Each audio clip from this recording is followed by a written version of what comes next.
The Boys. Reborn as the Homelander. Chapter 1. I'm the Homelander.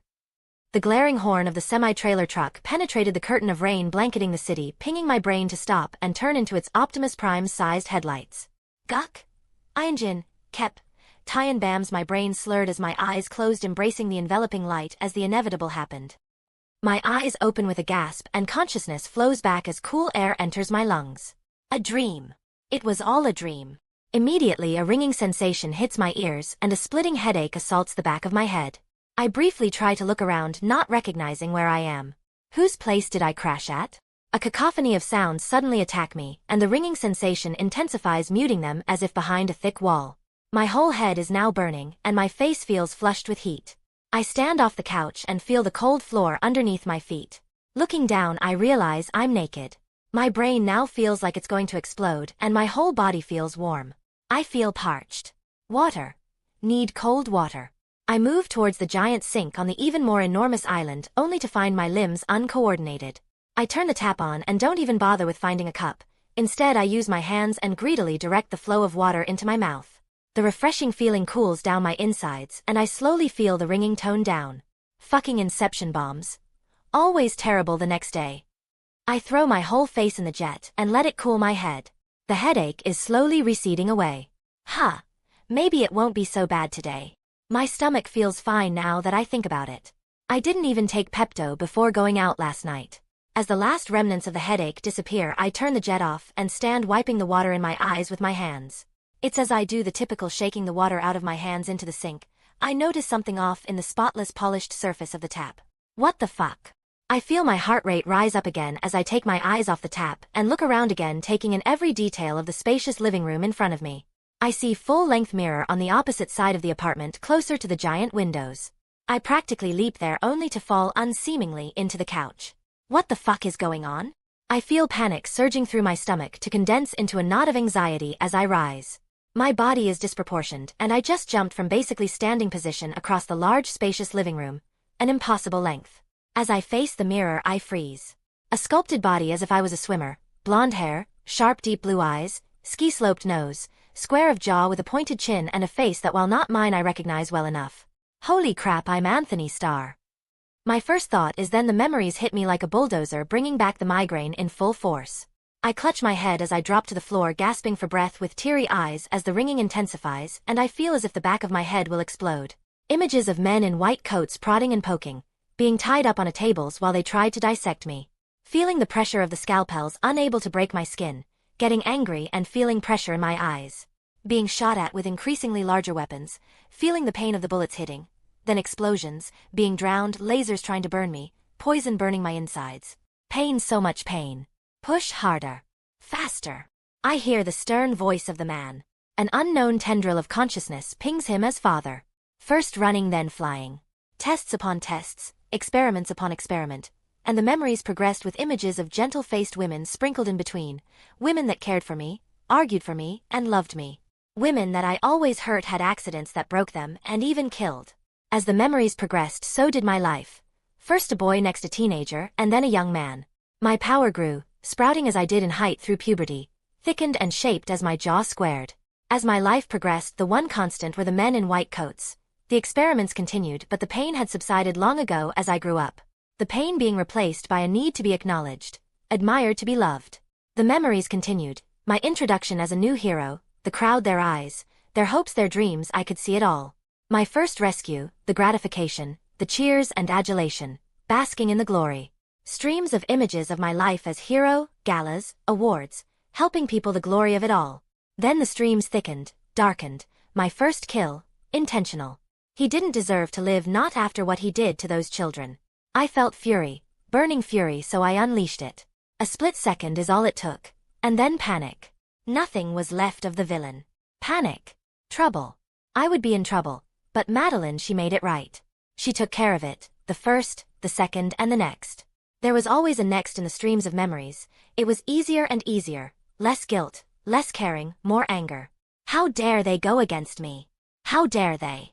I am faster, stronger, better. The rage I felt burning each time, villains, citizens, crowds, they would all learn. But Madeline was always there to calm me down, to love me.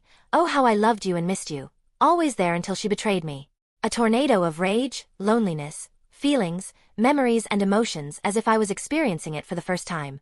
They continued to pour into my mind, and after what felt as if an eon had passed, the stream slowed and emotions subdued. The ringing dimmed and the pressure released. I shakily stood, body burning with heat and dripping in sweat as if I'd just been baptized in the fiery waters of hell.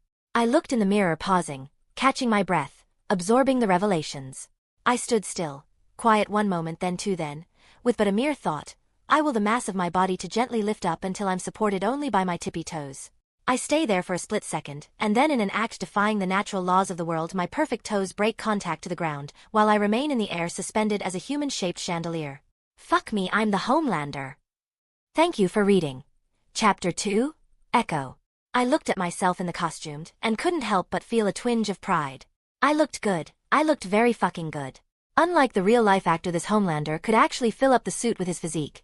No need to the obvious padding used in the show, though I had to admit the suit was also designed in a way to better accentuate the muscles groups. Okay, so maybe there was a little bit of padding in all the right places to make everything pop out more, but whatever, it still looked good. I did a bunch of tests to see if I was dreaming. Pinching myself with full strength did absolutely nothing. I accepted my situation and went about to test my powers. Fuck yeah, flying. Flying was super fun. It's really hard to explain how it feels. It's not like free-falling, and it's not like you feel as if you are light as a feather. It's almost like I'm able to flex an invisible muscle and will myself to move through 3D space. One moment I'm on the ground, the next I'm up on the ceiling. You learn to walk when you are young, then you just do it instinctually. That's how it feels. It is instinct. That's really how it was with all the powers. They were instinctual. For super speed, I simply willed myself to move faster, and it happened. For laser vision, I looked at something and thought about burning it, then I felt the energy pool from my stomach to my head, and I released it through my eyes. It was that way for all my powers. I thought it, and it happened. The reason for that must be because I have all of Homelander's memories. It is also probably why my heightened senses are not simply assaulting me right now. The instinct to keep them at bay was probably burned in his body since he was young. I don't know why I'm here or what happened to Homelander. He was still there in my head, kind of. It felt like he was a muted part of my subconscious. I felt his needs, emotions, his urges, his pride. Maybe it was an echo of his memories. I don't know what it meant, but I was sure I was still me. And that was actually a big fucking problem. Yes, it's every little boy's dream to become a hero like Superman, have cool powers, save the day and get a second chance at life. Except I didn't become Superman, nor Batman or the Flash. I became the Homelander. And I wasn't the fucking Homelander. I was still me. I was a 36-year-old tech bro. Okay, a bit old for a bro, working as an analytics director at a crypto startup that may or may not have been dabbling in some NFT schemes, but that isn't the point. Before that, I had spent my 20s climbing the corporate ladder in telecom and banking. I had been a workaholic who got dumped by his long-term girlfriend at 31, then 4 months later lost my job at BOA due to a restructuring. I then spent a year traveling the country and finding myself like the millennial that I was, and realized I wasted my 20s working hard and not enjoying life. I had been more in love with the life I thought I wanted than what was actually in front of me. It ruined my relationship, and it wasted my youth. This realization was followed by the next 4 years of partying and jumping from startup to startup, trying my hand in the tech world, which brings me here. Late night partying, blow and inception bombs combined with being way too old for a full weekend of binging brought me to death's door. And now I'm the Homelander, except I'm not. I'm many things, but I'm not a narcissistic psychotic murderer, even though I have his echo in my head. His head. So no problem. Just don't be a narcissistic psychotic murderer, right? Not murdering people should be super easy. Barely an inconvenience. Normally yes, except if these memories are right, then I just landed in this body during season 3 of The Boys. That means that somewhere out there is the dreaded plane video, the bane of my existence. The boys are out there trying to find Soldier Boy, or maybe they already found him and he is coming back to the States, and also I had a son somewhere hidden from me. Just at the mere thought of Ryan, I feel a surge of emotion and an overwhelming compelling feeling to find him. He's my son. Fucking Echo. Yes, I feel Homelander's true emotions on the matter. Possessiveness, conflict, pride, even love for Ryan. Or at least love for the idea of Ryan and a family. I sighed. All issues that needed to be taken care of, otherwise I would never be able to enjoy my new life. Complicated issues. Especially the plane problem. I did not want to become an outcast in this new world. My power won't matter for much if the people are going to be against me. Still, there was hope. Ideas were popping in my mind on how to deal with each of them. I had power, popular support, and part of the media on my side. I will find a way. I won't waste time like I did before. Not with this amazing chance at a new life. I will crush them all if I need to. I thought as I stood straighter in the mirror. One by one I will take them on. But for now I have a board meeting to attend. Chapter 3, EBITDA Margins. I know these are difficult times, but with the greatest humility, I accept your nomination as CEO of Vought International. I heard Ashley say. Controlled superhearing was fantastic. I could hear everything that was happening not only in Vought Tower but for miles on end if I wanted to. For now I was mostly focused on the meeting behind the double-wide doors and waiting for my cue. You know, my mother used to say, before she died of cancer when I was 17. The room went silent the moment they heard the doors open. My apologies, I hope I'm not interrupting. I said and looked at Ashley as she was frozen mid-speech. No, of course not, sir. Ashley immediately says. I pause and look at her for a tense moment then smile. Ashley, please. Enough with the sir stuff. How many times do I have to tell you? Call me John. She looked at me with big wide eyes, stumped. Yes sir, John the First mean. She finally blurted out. Thank you. Now, hello everyone. I said to the room of directors. Sorry I'm late. Got stuck ironing my cape. For all my strength unfortunately, I wasn't able to defeat the dreaded wrinkle. I said with a wink and sat down. The laugh to be polite, so I had terrible jokes, sue me. Okay, so seeing as it's my first board meeting, I thought perhaps we'd start by, going around the room and giving you all a chance to introduce yourselves. Bill Marsh, said the bald past middle-aged man 2 seats down on my left next to Ashley. And I, for one, would like to thank you, Homelander, for giving me the opportunity to serve this board at such a pivotal moment in, Vought's history. Pat Willis, sir, said a chubby fellow on my right with a full head of graying hair. You've rid us of Stan Edgar and restored honesty, integrity and innovation to this corporation. He finished. 1 questions. The lady next to him said. With the changes around here, our EBITDA margins will drop a tiny bit. How do you want to handle that on the earnings call? I instantly felt irritation surging through me and I clenched my jaw in reflex. I did not like being challenged and put on the spot, asking questions in a tone as if I didn't know what I was doing. Crush her head. Okay, calm the fuck down, Echo. I pushed back the surge of emotions and took control. This was going to be a pivotal moment. I was now in charge of Vought as chairman of the board. What I do now would set up the tone for the company. What's your name? I asked through gritted teeth, unblinking. Maureen. I held the silence and the stare for a tense 2 moments. Then I broke out into a cold smile. Maureen, I repeated slowly. I am glad you asked that question. I said while standing from my sit, walked slowly around the room in her direction. I was first going to wait until everyone was done their introductions, but we might as well address this issue now. I stopped for a brief moment right behind her seat. I could feel her stiffen up. I let the tension build for a moment. I wanted her to know she fucked up by not letting everyone get their introductions in. From this moment on, Vought will not be posting any profits. I said and slowly continued my counterclockwise walk around the table. Nobody knew what to say. Eventually Maureen's courage came back. I'm sorry, sir. What do you mean Vought will not post any profits? Maureen, please call me John. I have had enough with the sir crap. Okay. I said looking at her. She nodded. From this moment forward every single penny Vought makes will either be reinvested back into the business, in our employees, R&D, or in new ventures. Profits will be a thing of the past. I continued as I reached back to Ashley's seat. They all looked around the room like I said I was crazy, even Ashley. John, I don't think our shareholders will appreciate it? I asked, cutting Maureen off. You are right, they won't. That's why we need to give them something else to focus on. We need to give them something bigger to look forward. I said, turning towards the window, looking out at the expanse of New York City. You see, Frederick Vought started this company as an R&D lab with the purpose to change people into something better. I said, accentuating the word. That eventually turned the lab into a superhero company, for better or for worse. Stan Edgar, for all his business acumen, only saw the worst that heroes had to offer and tried to steer the company back into its pharmaceutical roots, thinking that was the intended vision. Of course he was wrong. I was laying it on thick now. Vought has always been about making people better, so it's that root, that idea which we need to re-embrace. We need to be better.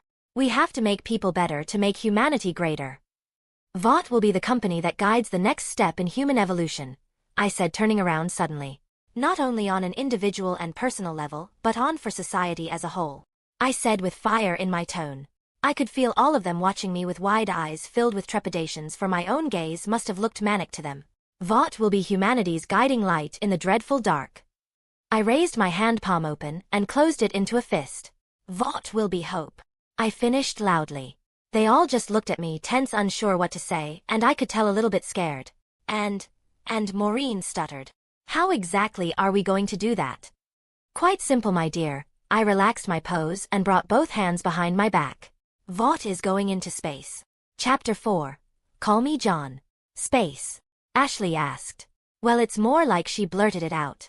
She's been trained not to question me, so I saw her jerking reaction when she realized what she did. I only smiled at her and looked around the room. The directors were all looking at me incredulously. I have half a mind to think they would actually prefer psychotic Homelander with no business answers instead of crazy space idea Homelander. Yes, space. I confirmed calmly. Vought has all the basic ingredients to turn humanity into a multi-planetary species. It is the next step in the evolution of our society. We will be at the forefront for it. I continued while sitting back in my chair. Of course, that will be the overarching mission of the company. There are many steps in between. I leaned back in my chair, getting more comfortable. First, we will start with something small and reasonable, such as telecom. We will launch satellites into space and provide internet and phone service at a reasonable price to millions of underserved rural Americans. But we don't have any aerospace experience or telecom, not on that scale at least. Bill Mosh said. And launching things into orbit is expensive, very expensive. He said surely. You are right, of course. I confirmed. We don't have that experience, so we will either have to partner up with or acquire companies in the industry. However, what we do have is an advantage that no other company has in the world. I paused and looked around the table to see if any of them will jump at an answer. They didn't. Me. I stated firmly. They looked at me, waiting to elaborate, so I did. While our greatest minds will be working diligently on reusable rockets, cheaper fuel and better engines, I can fly the satellites into orbit myself. I usually fly up there regularly to get some peace and quiet. You have no idea how noisy things get when you have super hearing. I knew from his memories that Homelander did periodically fly into orbit to admire the Earth. He liked how small it looked. It made him feel big, like he could crush it if he wanted to. By my estimation, I should be able to fly anywhere between 1 and 10 tons depending on sturdiness of the structure I'm flying. I'll leave that to the brainiacs to figure out. That should be between 1/3 and half the cost of satellites. That seemed to open their eyes, and I swear I saw the gears turn in their brains. I'm not naive. I said. I know advancing humanity's space footprint and making our species multiplanetary will take a ridiculous amount of money. And I am not against making profits if that's what you are worried. The profits will simply be reinvested into something greater. Think of the resources out there for the taking through asteroid or moon mining. Think of the new technologies the research will bring. I paused to let their imagination run. The telecom venture will be our proof of concept. I'm sure at least the US government will want to get in on the action. I said slyly. They love putting things into space. Especially if they can block China by having an exclusive contract with us. From there we'll expand and expand and expand. I finished firmly. I looked at them and I saw them smile. I knew I had them. An outrageous idea suddenly became possible. The sharks were smelling blood in the water and wanted their share. The meeting lasted for another 2 hours as we discussed my half-assed plan of bringing glory to humankind and how we would approach the announcement on the earnings calls. As they were leaving, I asked Ashley to stay. Yes, John? She asked apprehensively. She wasn't sure if I was just putting up a show for the directors. She was testing the waters. Yes, Ashley, I am serious about calling me John, and I am serious about everything I have said today. You and me, I said, getting close to her that she could feel my breath on her forehead. Her heart was thumping loud and clear. She was scared, but to her credit, she only barely trembled. We are going to lead Vought into a new and glorious era. I took a lock of her hair, felt it between my fingertips. I wasn't wearing the red gloves. I felt they were too bulky for normal use. I pushed the lock back behind her ear. And I am just as serious when I say that you need to take better care of yourself and your hair. I continued and stepped away from her. You seem to be missing a bunch of clumps. Now, can you do me a favor and find the Deep and bring him here? He might have misinterpreted my words, and so I feel like he's about to do something very stupid, and I need the both of you here to clear it up. Yes, her voice trembled and she rushed out the door. The moment the door closed, I could hear her breaths of relief. I had to admit part of me was enjoying seeing her squirm beneath my gaze. It took about 10 minutes for Ashley to bring him up, and unsurprisingly, he was accompanied by his wife Cassandra. "You wanted to see me, sir?" he asked, with a hopeful voice. "Yes, I did, Deep." I paused to look at him and then at his wife. She was hot by my standards.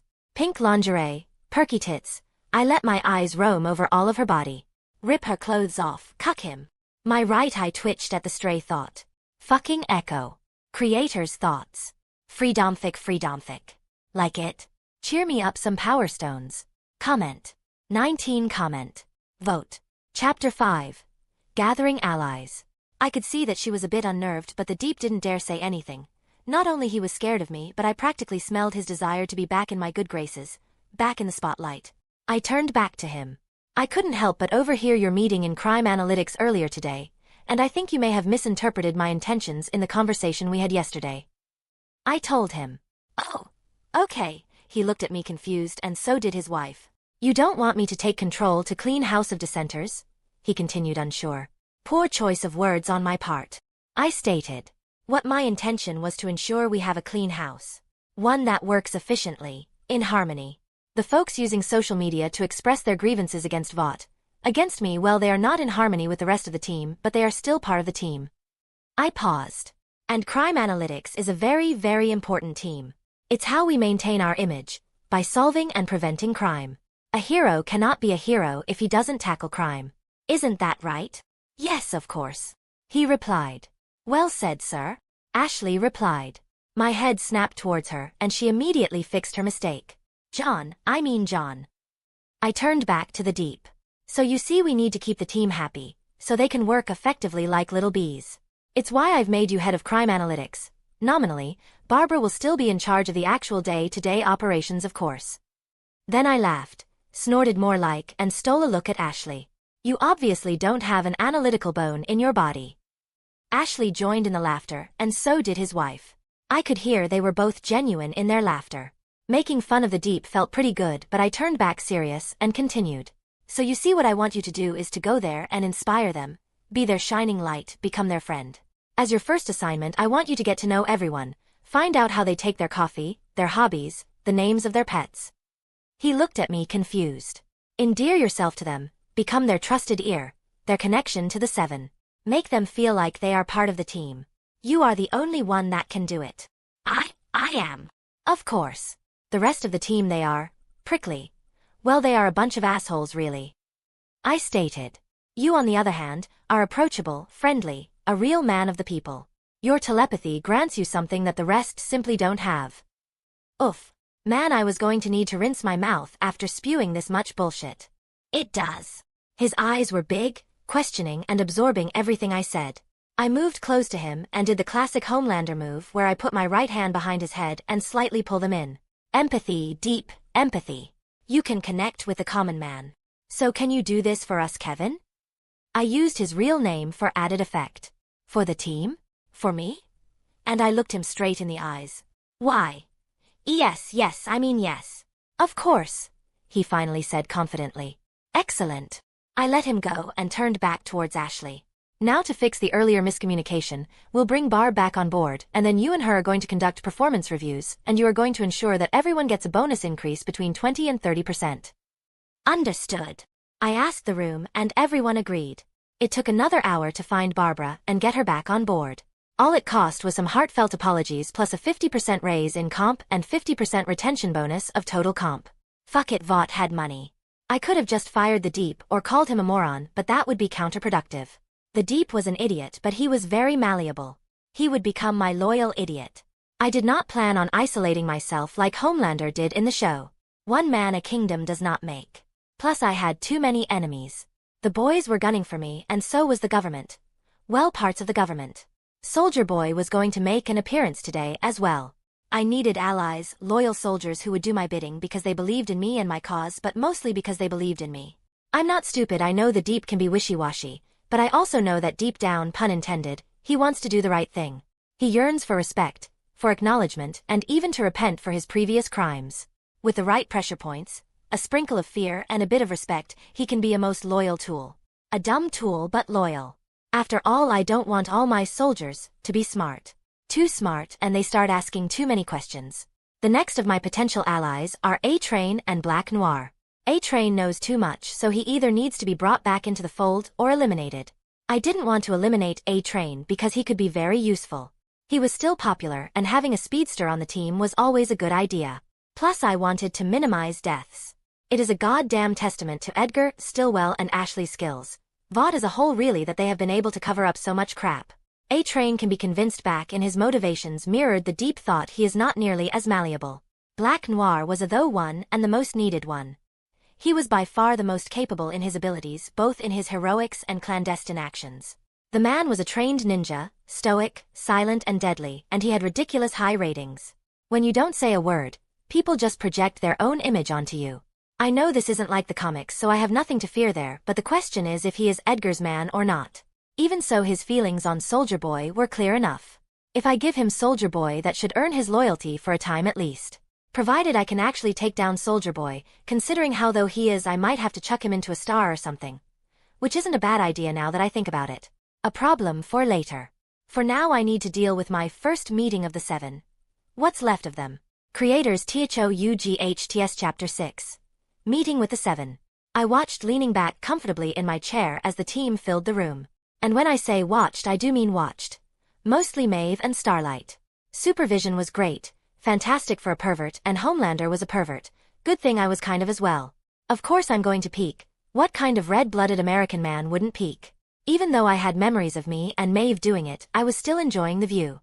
She was well endowed, with firm round breast and a very toned body.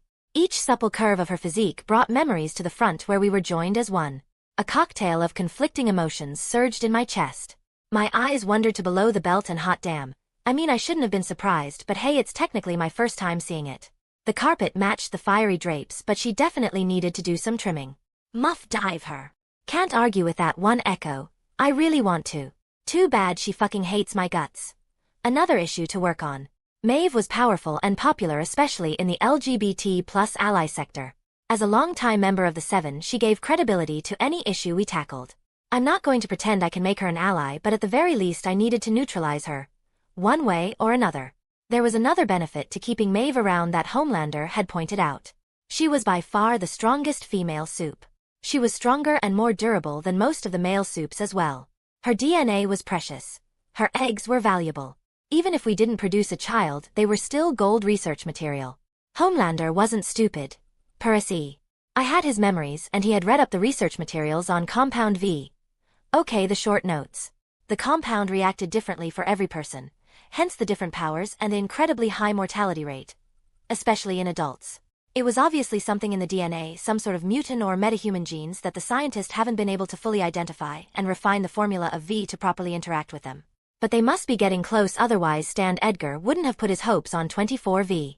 So if it's in the DNA, then that means it's hereditary, which means offspring of supes will more likely be able to adapt to having V in their system. So Maeve was valuable, not only for me but for mankind. But also because I really wanted to dive in that muff again. I turned my gaze back to Annie, who was just about to sit next to me. She was co-captain after all. I couldn't help feel displeased yet horny. Bend that bitch over. I already felt the blood rush downstairs. Fucking Echo? Or was that me? I had a thing for tiny blondes. She was slimmer in figure than Maeve with smaller but perkier tits. Body toned as well with pink strawberry lips. Both sets, trimmed too. Now that I think about it, everyone looks slightly better than they looked in the show, less wrinkles, more toned, more vibrant. I can't tell if this is because of the V or my enhanced senses. It's probably the V. Thank you all for coming. I stood as everyone settled in. Today is not only the beginning of a new Vought, but also of a new Seven. Earlier today I had a very productive board meeting where we settled on the new direction the company will be taking. I said enthusiastically. I could tell not only from their expressions but from their heartbeats that they were a bit concerned. My enthusiastic face must have been a bit manic. Ashley and the executive team are working right now on messaging, and I don't want to spoil anything, but our new mission is quite high up there. I'm fucking hilarious. I started walking around the room. So as Vought will rise up from its ashes, so must we. I paused. We must become the superhero team that we were always meant to be. That the world needs us to be. I said with enthusiasm in my voice. I stopped on the opposite side of the table where the V opened up to face all of them. They were looking at me with mixed expressions. Mostly distrust and disgust coming from Starlight and Maeve. That means there will be changes not only to how we operate but how all of Vought's heroes operate. Oh really? What are we going to go around kissing more babies? More talk shows? Sell more action figures? Maeve interrupted. I stared at her for a moment, then gave her the patented cold Homelander smile. Oh, there will be quite a bit of PR stunts and baby kissing, but I was thinking of something a bit bigger and more serious. I replied and continued my walk. I'm not happy with how our heroes are performing. They are the face of this company, and too many of them have their heads up their asses. I paused. Over-policing, not providing first aid, under-patrolling, focusing on the wrong type of crime. Take someone, let's say like Blue Hawk. That got A-Train's attention. How many situations could have been resolved without violence if he had just de-escalated instead? How many lawsuits would Vought had avoided? Sure, he appeals to a certain demographic, I said whimsically with a smile. But it's really his attitude that is the problem. He's a bit too sure, too expressive in his misinformed opinions. That needs to change. I said firmly. So what, you want us to believe you suddenly care about the well-being of underprivileged communities? Starlight commented ruefully. Do it. My smile puckered with my lips and my head twitched sideways. I had to fight the urge to rip her costume off and spank her for insubordination. Yes. I replied simply. Time are changing and so must we. Change must come from the top, and to enact change we must become that change. I said, spinning some old corporate bullshit execs usually say to make the troops feel good. And I am serious about change. We will bring in every single hero to re-evaluate their training, their skills, their methods and their psychological profile so that they will be better matched to the appropriate communities to safeguard. I continued. That actually took them by surprise, though I still saw doubt in all their eyes. Chapter 7, Fresh Start. Starlight, I got her attention. This is your time to shine. As co-captain of the team, I want you to lead this retraining program. She shifted in her seat and furrowed her brows. I swear, she seemed to perk up, her heart rate increasing. First aid, de-escalation techniques, community outreach, press training, performance evaluations. Really, anything you need to ensure our heroes are better equipped to serve their communities. You will have free rein to use whatever resources you need. Ashley already knows about this. I said and paused by the window. You're really serious about this? She asked, unsure. I had everyone's rapt attention now. I am. A-Train will provide you support. I said, turning my head to him. Maeve and Black Noir, I want you to lead the combat evaluation and training. Why? Maeve asked. They all went through combat training once. True, they did. But most have only dealt with unpowered civilians. Times are changing, there are more rogue heroes, supervillains if you will. I replied calmly, looking out the window. You two will play a special part of this program. I let the tension build for a moment as they absorbed my words, waiting for me to elaborate. A lot of our heroes will not like the new changes. They are set in their ways. They have an attitude that needs correcting. Oh, many of them will pledge their allegiance to our new way in flowery words, only to fall back into their old habits the moment we look away. I suddenly turned back to them, hands behind my back, my smile gone. I want you two to break anyone that you feel is not genuine in their efforts or their promises. I said coldly. And I don't mean figuratively, I mean literally.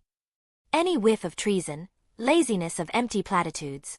I surprised myself with how aggressive my tone became, accentuating each word, the echo's rage fueling them. Bones, arms, legs, spines, you will do what is necessary to take them off the board. And if training accidents were to happen, then so be it. I finished, my tone low and cold. The soups need to understand they now answer to a new supreme authority. I said with more fire than intended, a familiar surge of energy pooling inside of me. I will not have insurgency, insubordination in my house. As I looked at the team, I could tell they were scared. I could not only see it but also smell it on them, and for good reason. My eyes had started glowing, and it was only when I pushed the energy down and felt the pull of gravity that I realized I had also raised myself above the floor. Homelander. Homelander. Did you hear me? Annie asked. I raised my left finger in a motion to shush her as I was concentrating on the television. After a moment, I released it. Sorry, what? I pretended not to have heard her. I said we need to handle this. Now. She reiterated. Yeah, of course we do. Okay.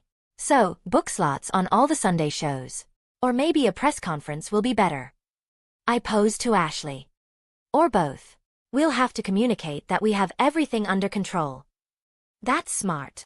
So smart. Ashley and her mini-me reiterated. So, we're gonna. Jesus, I meant that we need to stop this guy. Starlight yelled. I instantly felt myself snapping. Punish her. Quiet echo. Watch your tone, darling. I said, ignoring the urge to bend her over my knee and spank her for insubordination. I'm sorry, I just mean, don't you think that maybe the best way to handle this is to find him? I gave her a cold smile. Oh, what a bright idea. Obviously. My tone dripping with sarcasm. But tell me, darling, let's say we get the team together and we all go and find him. Then what? I asked rhetorically. I didn't give her a chance to respond. Do we have a big old fight in the middle of the city? This is an unknown super who is obviously not in control of his powers. We have no idea what he is capable of, but considering he just toppled a city block, then we can assume he is very powerful. If we approach this the wrong way, we could be endangering hundreds, if not thousands of people. So yes, Annie, we will find him, but we need a plan first. And more importantly, we need to communicate that plan with the public to ensure they are not put into further danger, and that is why Ashley will be booking media time for us. I told her firmly. Yup, she was taken back. She didn't think I had put any thought into this. In the meantime, you will go and ask Crime Analytics to collaborate with police on finding the super, and then you round up the team and come back here. I will talk with the chief of police and get the department's cooperation. I paused for a split second. I will ask that officers report on the location, but to not approach the suspect. I don't want any of them to trigger him and cause another explosion. It will be the same messaging for all of our heroes in the field and the public as well. We won't approach him until we have a plan to neutralize him or get him out of the city. Got it. She continued, looking at me shocked, and I held her gaze, raising my eyebrows in question. Right, that actually makes sense. She finally said. Brilliant. Very excellent. The Ashleys echoed. Then what are you all standing around for? Go. We don't have time to waste. As they turned to leave, I couldn't help myself and peeked. G-string all three of them. Nice. Chapter 8. Soldier Boy. I had my call with the police chief, and I assured him we were on it, and he assured me he'll give the orders for the officers not to approach. The police rank and file fucking loved Homelander, especially after he dipped his toes into the alt-right with Stormfront. It took about 30 minutes for the team to file in. Well, most of it. A-Train was doing his apology conference with Blue Hawk while Deep was. So, small setback. Starlight said as she sat next to me. It was me, her Maeve and Noir at the table. The crime analytics department is out for the day. Now that caught me by surprise. What do you mean it's out for the day? I asked incredulously. Apparently, Deep, as the new head of CA, gave them the day off to have a social so he could get to know his team better. Starlight said with only a small hint is incredulity.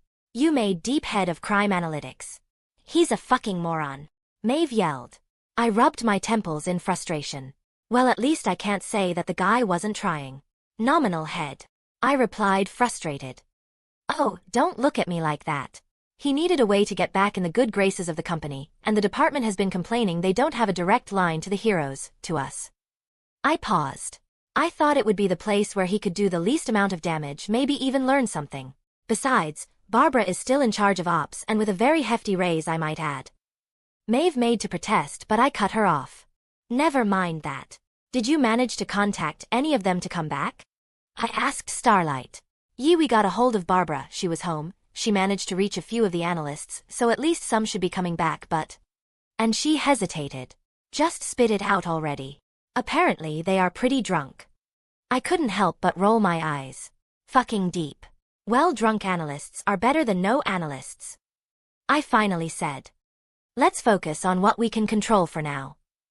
We have a powerful unknown super who is not in full control of his abilities. What makes you say that? How do you know? Maeve asked, intrigued for the first time. High body language. I replied. From the footage he looked like he was having a panic attack, like he was in pain. I don't think he meant to do what he did, but that doesn't change that he is unstable, dangerous, and powerful. We don't know the full scope of his abilities, how sturdy or how impervious he is to attack. Subduing him from far away is a risk we trigger his powers. From up close it's the same risk. While he is within city limits, we have to be very careful how we approach him, not only for our safety but for the public at large. We want to minimize any potential damage. Maeve was looking at me like I had grown two heads. Understandable, I didn't sound like the Homelander she knew. I continued. The police have already agreed to only report and not approach the suspect. Ashley's team is working on getting the same message to the rest of our heroes in the field. I looked at Maeve and Black Noir. This will be a good test to see who can follow instructions and who will need retraining. Noir nodded. Okay, and what is your grand plan to stop him? Maeve asked, and they all looked at me expectantly. Well, once we locate him, I think, especially if he is in the city, that either you or Starlight approach him. If I or the other guys do it, he might see us as threats and trigger his power. I replied. You will try to de-escalate, see if you can convince him to turn himself in so we can help him and all that jazz. In the meantime, the rest of the team will create a perimeter and calmly try to evacuate people. I will observe from a vantage point in the air. If I see that his power gets triggered, I will swoop and grab him and fly him up and out over the ocean as fast as I can. Hopefully he is not strong enough to resist me, and we avoid any damage. Crickets. That could actually work. Annie looked at me, mouth half open in shock. Yes, Starlight, an actual plan. It's like Homelander has been specifically trained for this his whole life. To be fair, Homelander stopped caring about making plans long ago. He would usually fly and smash things up and let Vought clean up his mess. For the most part. He did really well in the very public situations. But if it doesn't? I said, getting their attention again. A-Train is our best bet after me. Along with Deep. Now they thought I was stupid for sure. A-Train they could understand, but Deep was practically useless most of the time. So I elaborated. In the worst case scenario where I'm incapacitated, A-Train will have to grab him at top speed and chuck him in the ocean. Deep will then drag him to the bottom. Hopefully he will either drown or be incapacitated indefinitely. It will at least buy us more time to think of our next move. I looked at them as they let my plans sink in. But none of that matters if we can't find him.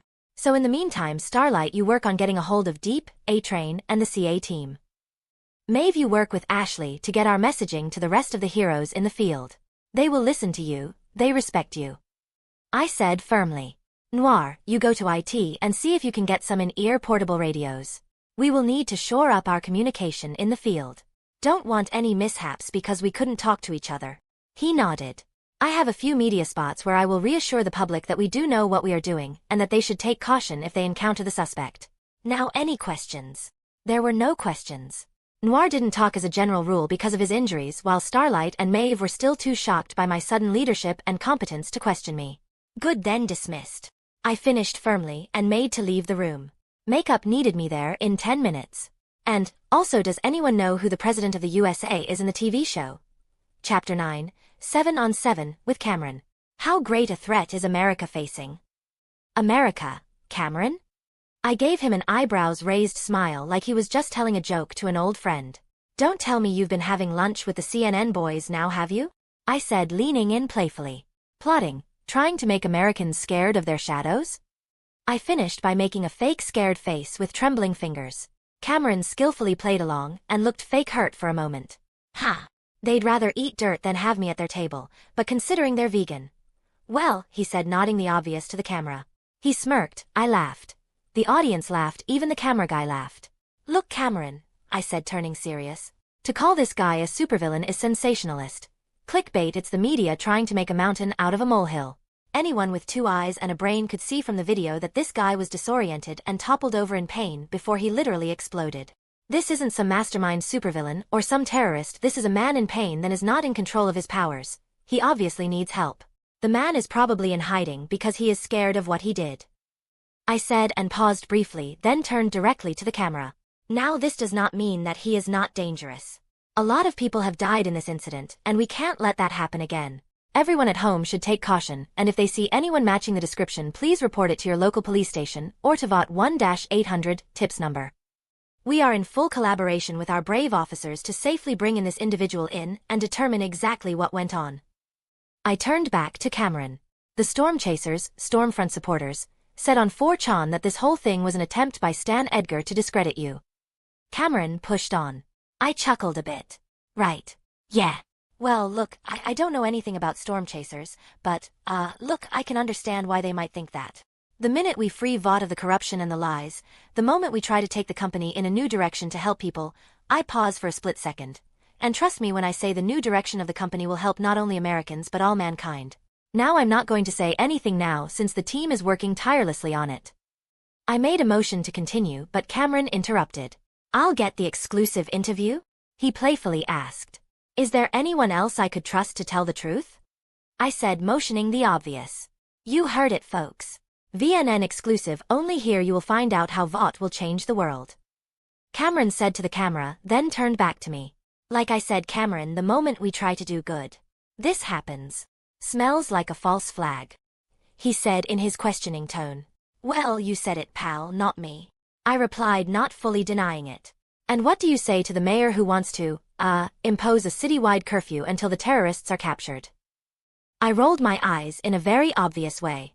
Oh please, they would have us be afraid of our own shadows. Since when have we become such a nanny state?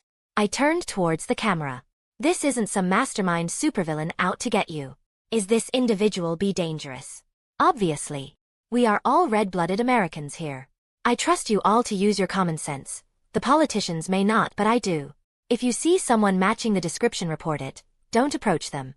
If you feel like you are in danger, then leave the area calmly. In case of an emergency, follow the instructions of our officers and heroes.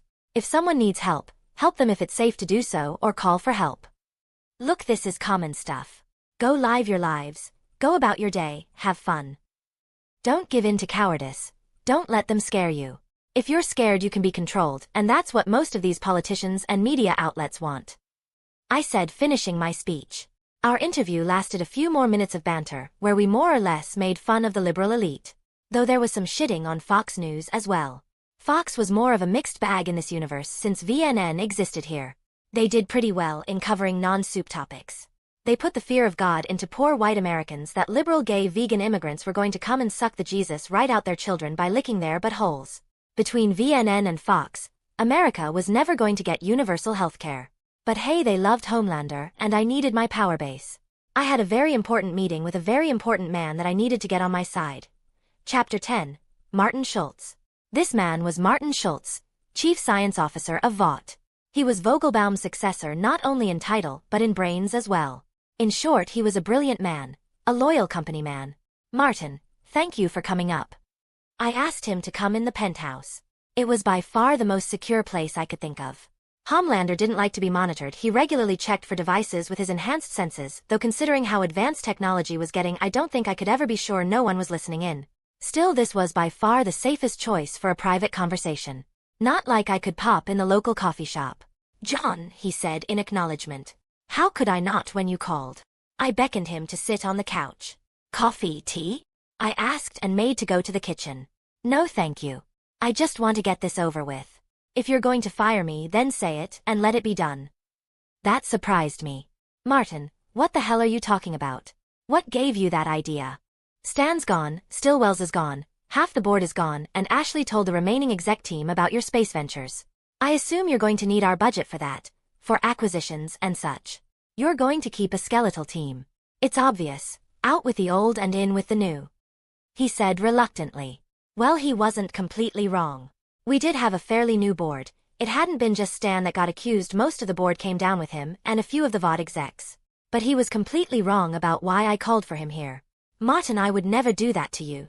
I said, and hell, I almost meant it. Homelander's emotions were surging up again. You see, Martin Schultz was now the closest thing Homelander had to not a father but more like a distant uncle. At the bright age of almost 20, a very brilliant young man who had already completed his PhD in biology and genetics joined Vought, quickly becoming the protege of one Jonah Vogelbaum. Martin, now in his 60s, was one of the few people that were left from the team that experimented on and practically made Homelander. Ashley told you only half the story. Yes, the space ventures are going to be important, but we will also plow money back into R&D, optimizing ops, and more importantly our talent. If anything, your budget will increase. He looked at me unblinking for a moment, trying to determine my intentions. You're serious, aren't you? I am. About everything. Space, investing in our people, helping mankind. New company, new heroes. I said as heartfelt as possible. I really needed him on my side. There were only so many V experts out there. It's not like Vought let any run-of-the-mill scientist touch their magic juice. I can't help but ask why. You've never showed any care or interest for, well, this? His hands gestured at Vought Tower itself, the symbol of the company. Legacy, I said firmly. I am the strongest man in the world literally, and now at the head of Vought figuratively as well. This is a different kind of power. A power that can truly enact change. A power that can build. A power that can help mankind. The moment I helped remove Stan, I saw myself in him. I continued my little heartfelt speech. You know the skeletons of this company better than anyone. I'm not naive to believe that it couldn't happen to me. So that night I asked myself, what will Stan be remembered for? Record profits for shareholders? Cleaning up after a bunch of rowdy soups, corruption and scandals? He was at the helm of this company for decades, and what did he do with that power? I paused. In a decade his name won't be remembered. Even I will eventually be pushed to be back of people's minds when a younger better me takes my place. I said wistfully. So that's why you're aiming for the stars? Exactly. And that's why your work, your team will now be more important than ever. That confused him. How? We're not in aerospace. I gave him a wicked smile. Martin, from a biological point of view, what is the one thing that affects humans when they spend long periods of time in space? He thought for a moment, then his eyes widened, dots connecting, gears spinning. Eureka. The lack of gravity. Muscle and bone atrophy, calcium seeping in the blood, fluid shifts, heart problems. You want V, don't you? You want V to fix these. Bingo. V gives people permanent superpowers. When it doesn't kill them. 24V does it for a short-term period, but what if we didn't want to give people superpowers? What if we wanted something weaker? Something that will simply help folks maintain, regulate, or just slightly enhance. Not everyone should have superpowers. Not on a space station. A small accident could kill everyone. I said, faking concern. He took a moment to think. Features furrowed in concentration. The company has always been focused on creating stronger, faster specimens, using V to draw out as much potential as possible. We have barely explored unlocking powers in small increments. But that's also for good reason. Vaught's research indicated better results with shock doses of V. The compound has changed since Vaught's time, right? There's been improvements, new discoveries, new technology, new understanding of genetics. I mean 24V is proof of that. I know Stan would not have bet on 24V if he wasn't sure you were able to crack the code. He stood up and started pacing around my spacious living room. You're right, we're close. And this idea of yours could work. He seemed fired up now. We could even go further than that. We could use V to express certain traits, adapt people to different environments. They won't have to be super, they just need to breathe less oxygen or create oxygen to feed their cells using other compounds. We could colonize the planets. He said excitedly. Martin, one step at a time. First low and microgravity, space station and moon. It will be long time before we can get to Mars or Venus. Right. Of course. He said and sat back down. I'll need samples, many samples. All soups get an enhanced body to support their powers, ideally from someone with more regenerative capabilities. Oh, I think I have just the right person in mind. I said with a smile. We talked for another 2 hours. The man left fired up with a purpose renewed. He almost looked 10 years younger. And, yup, I'm making stuff up to expand the world building. Let me know if you all have any interesting you for reading. Chapter 11. Something wrong with Homelander. I walked in the 7 meeting room to Maeve watching the replay of my and Cameron's interview. You think it really was Edgar and the mayor? Maybe Jake Tapper. Trying to FCK with me? Make me look ridiculous? I asked her. She turned to me and turned off the TV. Or maybe you're just a paranoid, malignant narcissist who thinks everything is about you. She responded with a fake smile. I could sense the slight disgust in her tone. It's not paranoia if they're really out to get you though. And you, Maeve. You're out to get me, aren't you? Her smile gently extinguished. She stood from her chair and walked to me, her body automatically denying the accusation with her posture. What are you talking about? William Butcher. I responded tensely. I can smell him all over you. You really will do anything to hurt me, won't you? I continued. She just gave me the, I can't believe you're asking me that, look. So, what are you and William cooking up? Maybe you two brought that supervillain to town. She automatically fake chuckled like I was crazy. Oh, John. She started, her frame getting closer to mine. John, come one. You're talking crazy.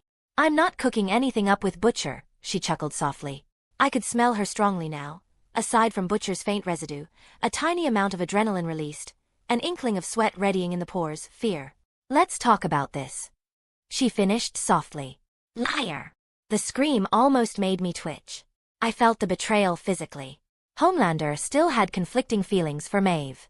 The urge to punish her, to make her mine again, physically, was almost overwhelming. She's ours. Take her. I know, Echo. I know, but calm your shit down. I'm the one in charge, so fuck off. Saner heads prevailed. I let out a deep sigh. I'm sorry. You're right. That took her by surprise. I walked away from her proximity lest the urges come again. You're sorry and I'm right? She asked incredulously. First you want to clean house on the heroes, giving Starlight go-ahead on recruiting and training, not to mention this new mysterious direction you want to take the company on. What is going on? Now you think everyone's out to get you? She asked with exasperation in her tone. Then you're acting like yourself with Cameron. It's like you're a different person from one moment to the next. Like what? What is going on with you? Talk to me. I strongly resisted the urge to smile. She almost sounded concerned, but that was more likely due to me being more unpredictable in the last few days.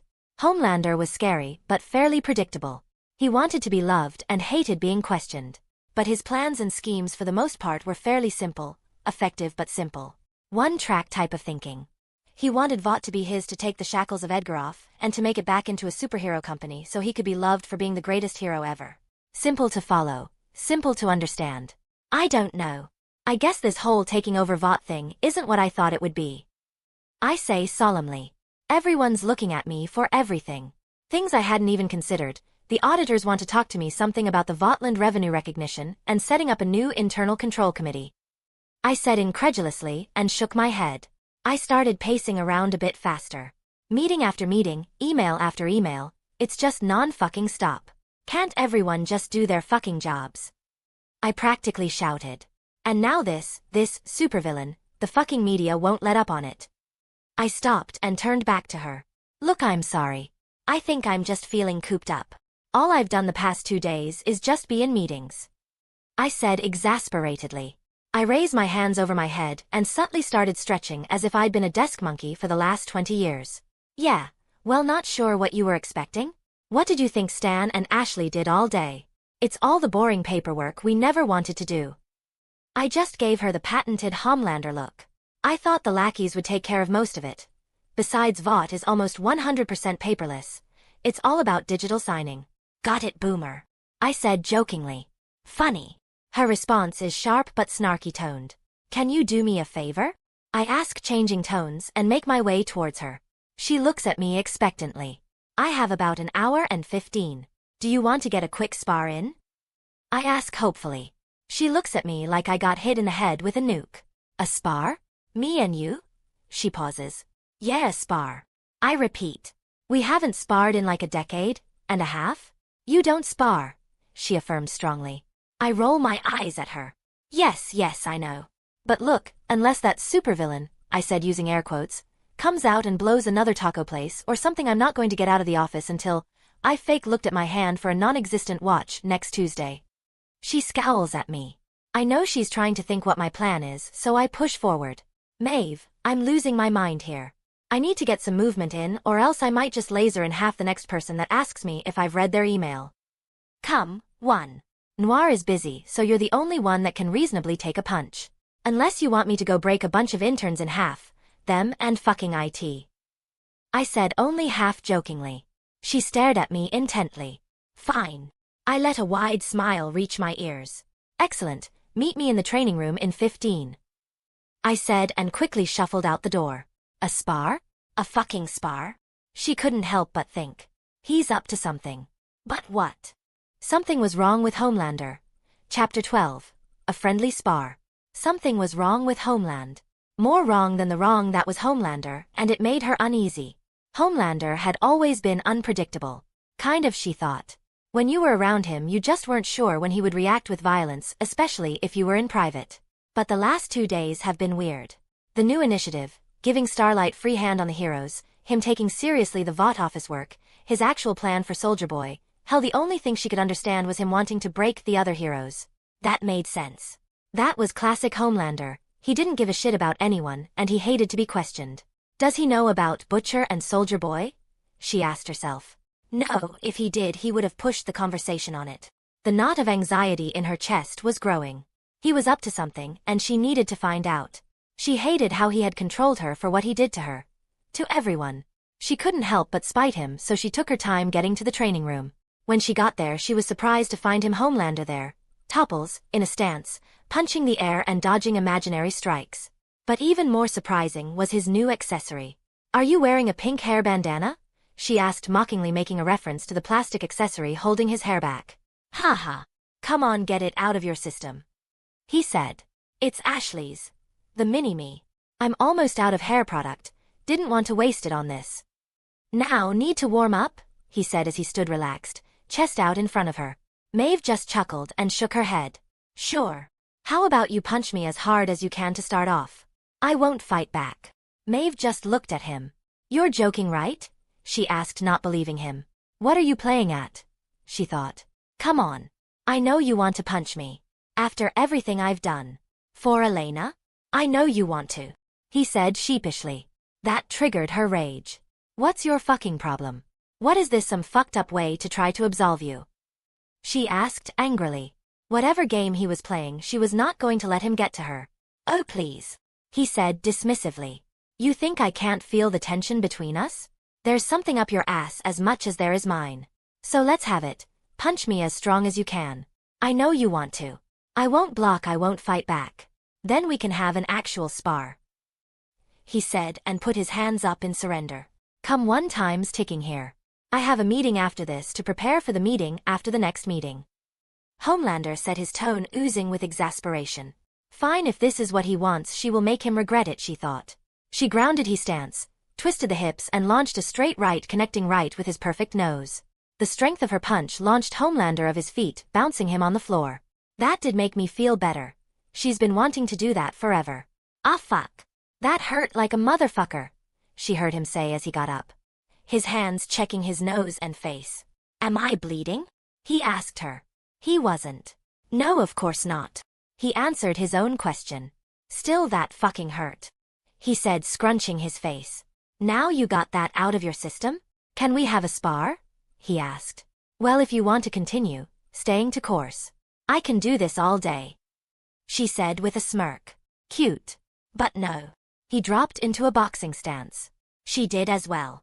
Maeve saw Homelander take the initiative, throwing right jabs. She dodged and jabbed left in response. Was he always southpaw? She couldn't help but think. He wasn't, was he? Her thoughts were broke as she blocked a left roundhouse kick to her head. She launched her right leg up, only to have his hand block it. She saw her opportunity as he leaned into block and hit a straight left, only his right hand moved up faster, blocking her punch upwards and throwing her balance off. She saw him step in her guard. She couldn't dodge. His left hand, open palm, made contact right above her stomach. Thud. She hit the floor hard, gasping for breath. "Are you all right? That shouldn't have been that hard." His tone disappointed.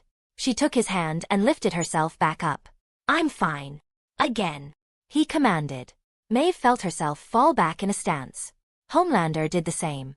They started much as before, jabs to test the distance and reaction. Roundhouse kicks blocked and returned in kind.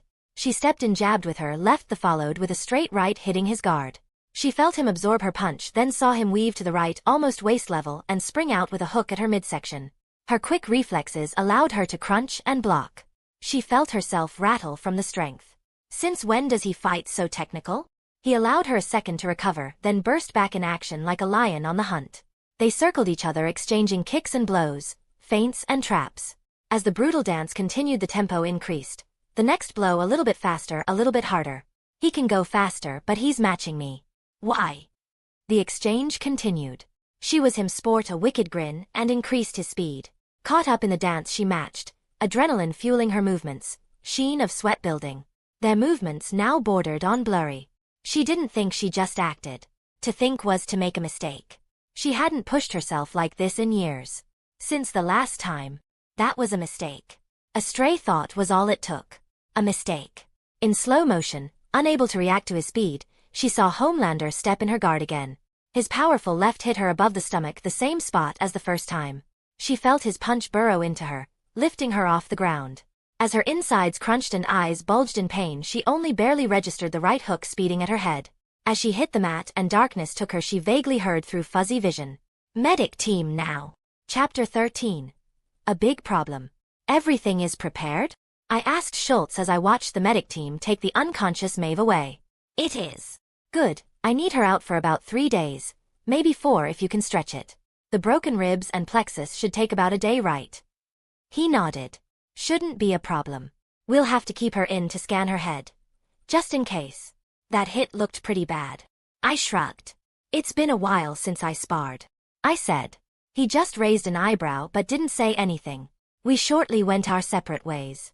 He had work to do. Maeve may never let me near her fiery muff again willingly, but that will not stop me from saving her previous eggs. I agreed with Homelander she was too precious to simply let waste.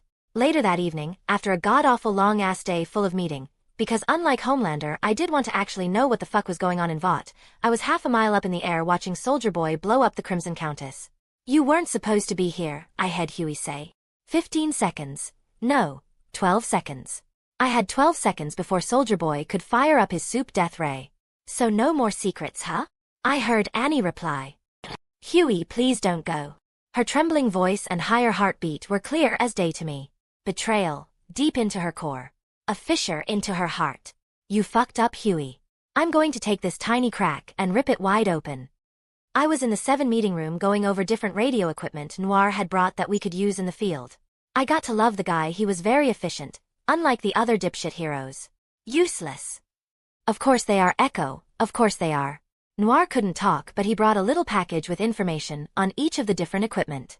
Though while I appreciate his effort he should have just brought the IT team, it would have gone faster. The doors open and Deep, Ashley and a brown guy holding a laptop burst in. Homelander. John. They stop and steal a quick glance at each other. We have a problem. Deep takes the lead. A big problem. Ashley said, scared. I give them the patented look of, you fucked up. That stops them in their tracks. Okay, what is it? Deep motions for the brown guy to step forward. This is Raj from Crime Analytics. Go ahead, show him. Raj sets the laptop in front of me. I found this from one of the old cameras set up around Chimp Country. It was local only, so I had to go get the data in person. He started talking. I think it's the guy you're looking for. The video showed me Soldier Boy briefly, then a fragment of the aftermath of the explosion which killed Crimson Countess. We think it's Soldier Boy. Ashley said. I looked at her, then Deep. No, that's impossible. He died like 40 years ago, he retorted. Someone's cosplaying? Look at his face. It's him, she said, exasperated. Or maybe it's CGI. Deep replied. It's a fucking monkey cam, it's not CGI. You don't even know what CGI stands for. I stopped Deep before he could reply and get things out of hand. Enough, you two. I turned to the technical expert. Raj, could this be CGI? Being put on the spot, the man handled it pretty well. Sure, technically, but like I said, this was an old-style camera with a brick hard drive in a forgotten security desk. It's highly unlikely. I nodded at him. Okay, so it's unlikely that it's CGI. So, Raj interrupted, and I felt a twitch of annoyance. But, he started, and we all turned to him. It could be someone cosplaying. Now we all looked at him like he was dumb. Don't look at me like that. Look, Asian guys look alike. Brown guys look alike. I get it. He said using air quotations. But so do white guys. I mean, look at him. He's what, a muscled-up, square-jawed white guy with dark hair and a beard? You take any of the bachelors from the last 20 seasons, put them in the suit, and they'll look like that. Wow. Shots fired. Someone is salty about the bachelor choices of, well, bachelors. We all just stared at him for a moment. Plus it doesn't make sense. Soldier Boy never had that death ray power. He said finally. Okay. That weirdly made sense. I finally said. So we need to verify first. I don't want to go on the news and tell America that Soldier Boy is back from the dead after 40 years and he is terrorizing Midtown. It will make us look like morons if it's not true. Raj, have you shown this to anyone else? No. Came straight to Deep the moment I got it. Hot damn. Deep socializing with CA is paying dividends. I was already prepared to oust Soldier Boy, but this is definitely a plus. And is the laptop the only copy there is? Yes, well no, there's the USB at my desk as well. Okay. I'm classifying this as a company secret for now. Can I count on you to not share this until we have verified it's actually Soldier Boy? Yes, of course, sir. He said proudly. People love to be included in secret shit. Excellent, and call me John. You and Deep will work together closely to follow up on any other leads, any videos, any images. Got it. They nodded. What do we do if it's actually Soldier Boy? Ashley asked. Nothing. I replied sharply. Same plans as before. We tell the public the truth and we try to capture him. But we need information first. How did he survive? What has he been doing? Has the government covered this up? Has Vought covered this up? So Ashley, I want you to dig up anything we might have on Soldier Boy, anything at all. She nodded as well. We also need to know why the hell, if it's him, he just killed Crimson Countess? And a bunch of chimps? They all looked at me. Like what, brah? It said chimp country, I assume there's a bunch of chimps there? Okay, never mind that. Noir, any insight? He's your old team leader. He didn't move. Okay, good point. Go dig up whatever old files you have on him as well. I want to know everything. Now move it, folks. I finished and I ushered them out of the office. I had to prepare for a very eventful day. Creators THOUGHTS Chapter 14. Doubts and Dilemmas. So, you think that Soldier Boy is going after the rest of Payback? Annie asked Countess wasn't strong enough to FCK him over on her own. She had help.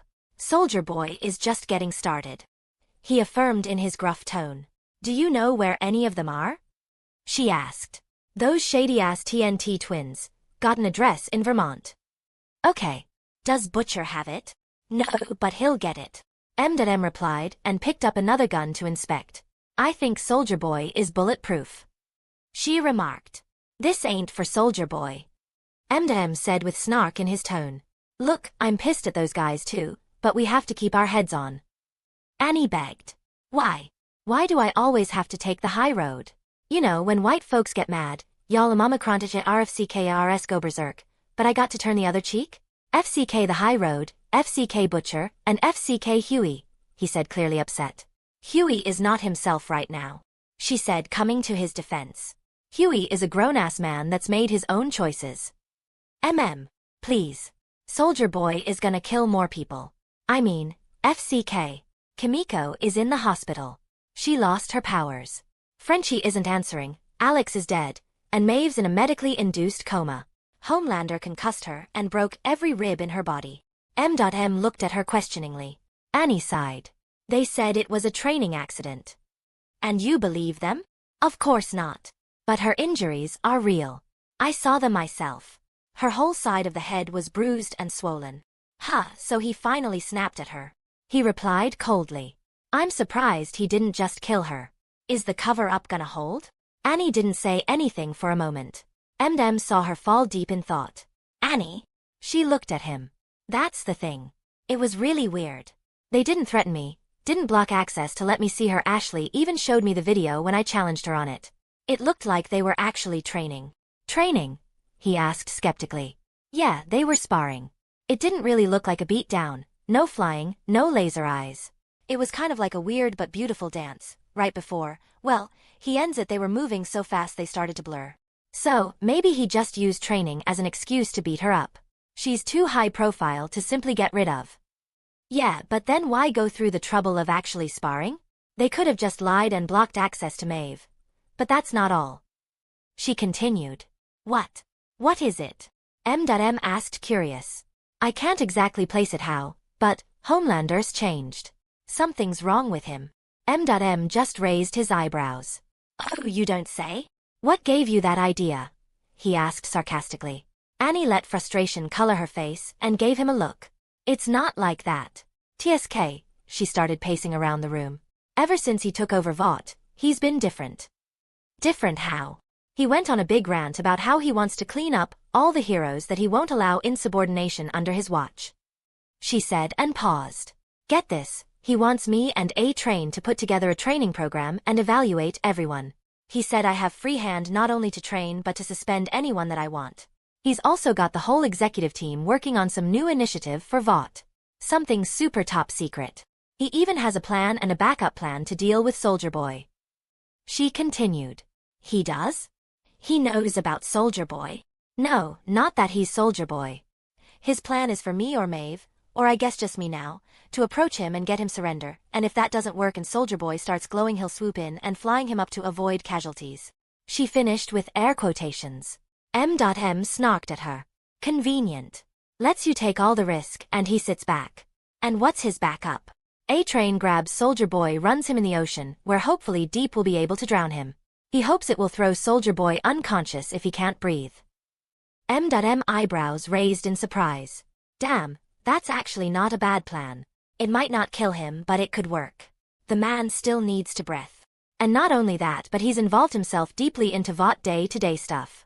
From morning till night he's basically in meetings, marketing, PR, finance. It's like he's suddenly a workaholic. She said, almost exasperated. M.M. put down his gun and looked at her. He's a control freak. All psychopaths are, and he's the king of them.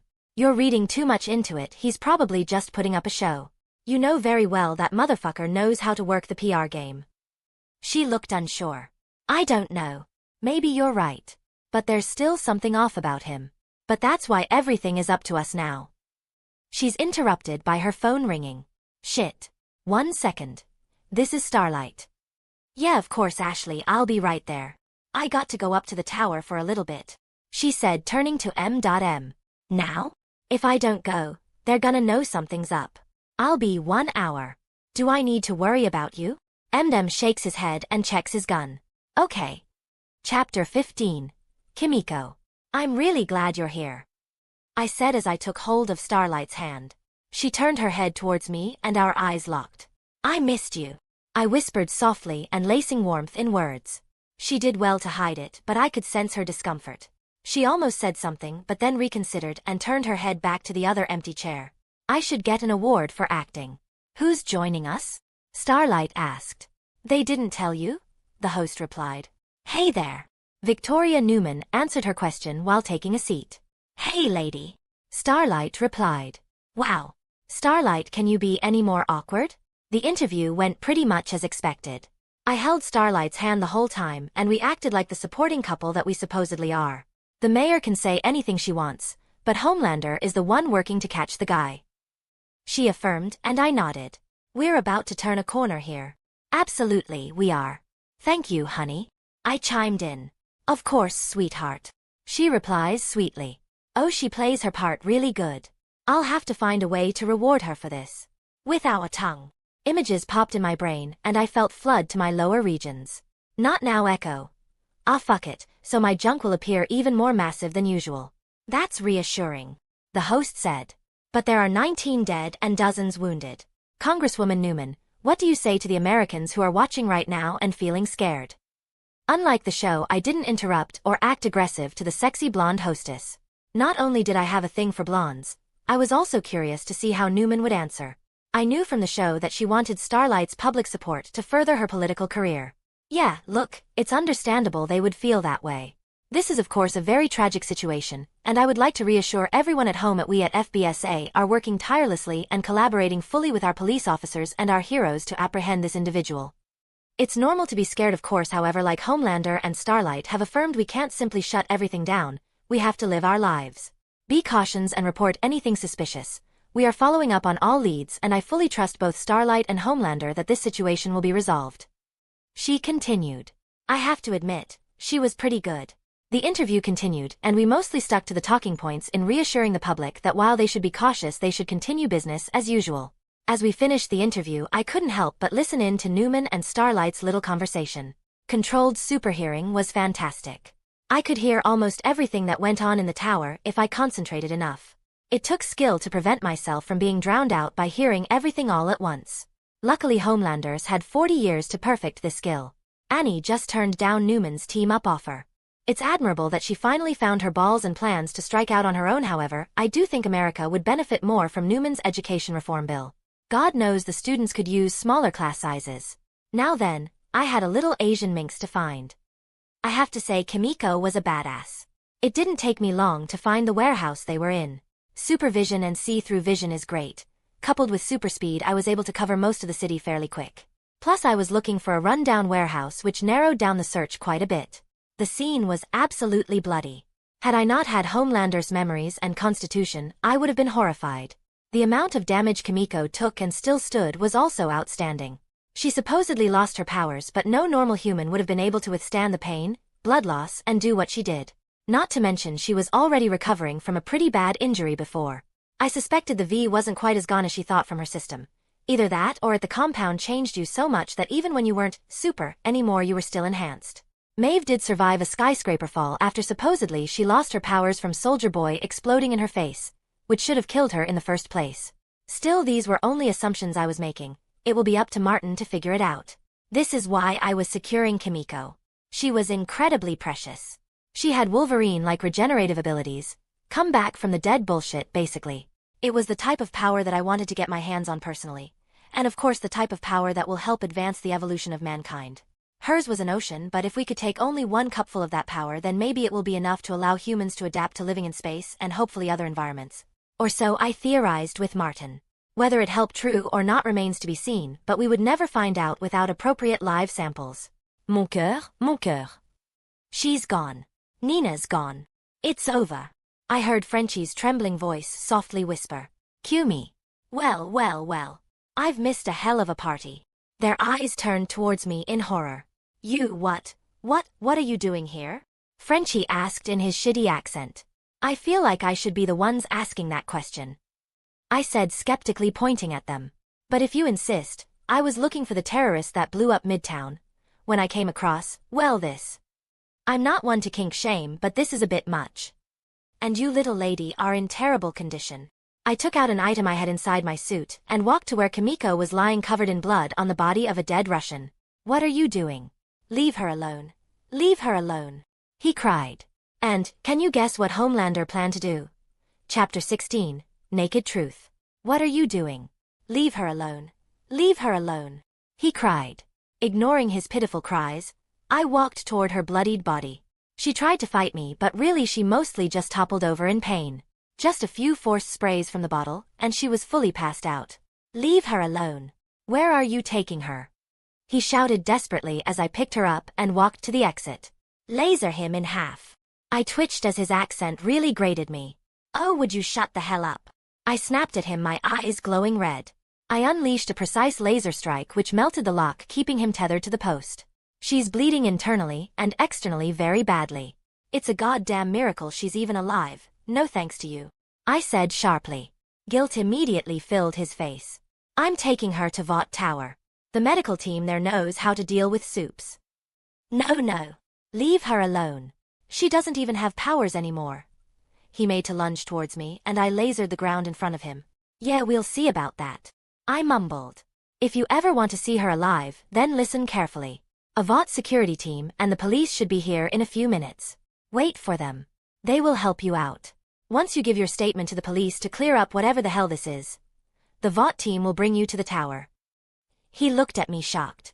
And he could now also hear the sirens approaching. Now, if no more questions, I'm going to save her life. Take care of your other friend until they come. It was then that he remembered Sherry and rushed to her. I swiftly took off to the tower. Martin was waiting for me. After I had to kick Frenchie out of the tower and made him come back tomorrow for making a scene about Kimiko, the dude just could not get it through his head that we were not going to release a barely alive woman in his capable hands. Plus Martin needed to collect samples. I received the call from Deep about Soldier Boy. So I was flying to Vermont while keeping an eye out for a certain quarreling naked couple.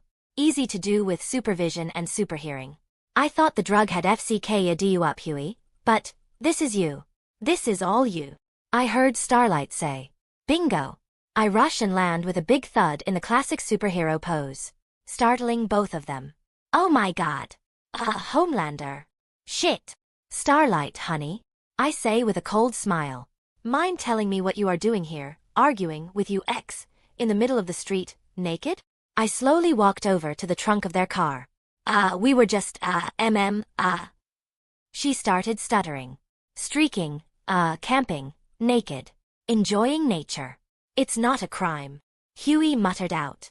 I popped open the trunk, took the clothes bag and threw it at Annie. Right. And it just so happens it's next to the house where Deep was following up on a lead for our Midtown terrorist? Who, by the way, Deep swears it's Soldier Boy, back from the dead. You wouldn't happen to know anything about that, would you? I said, approaching his naked self. I let my eyes turn red. Slice him. Soon echo. Soon. Well. That's just a big coincidence. He started trying to explain. Look, Homelander, we were just. I turned to her. She paused, looking conflicted for a moment. The terrorist is actually. Annie, don't. Huey says, suddenly finding his balls. Enough, you two. I snap at them. Whatever this is, I motioned my hands at them. It ends right now. I walk towards Annie. Soldier Boy or not, our suspect is supposedly on that estate over there. He is dangerous, and a lot of people could die. Now you have to make a choice: stay with Free Willy over here to come with me and prevent more deaths. I say, extending my hand to her. She looks conflicted for a moment. I get it. The no-brainer move was to go and save lives, which she was going to do beforehand anyway, but now the scenario changed. Homelander was asking her to go save lives with him. If she took my hand, it was almost like betraying Huey. Not quite like sleeping with the enemy, but close enough. She made to say something when KWAABOM. We all heard the sounds of shouting, screaming, and saw a red beam in the distance. A good old Soldier Boy having PTSD. Annie, I said with as much heartfelt as I could muster. People are dying. I need your help. She took one last look at Huey and steeled her resolve. She grabbed my hand and I pulled her in close to me. No. I won't let you. Huey shouted. He took a step and tried to make a hop to teleport and catch me by surprise, but I already knew about his power. No.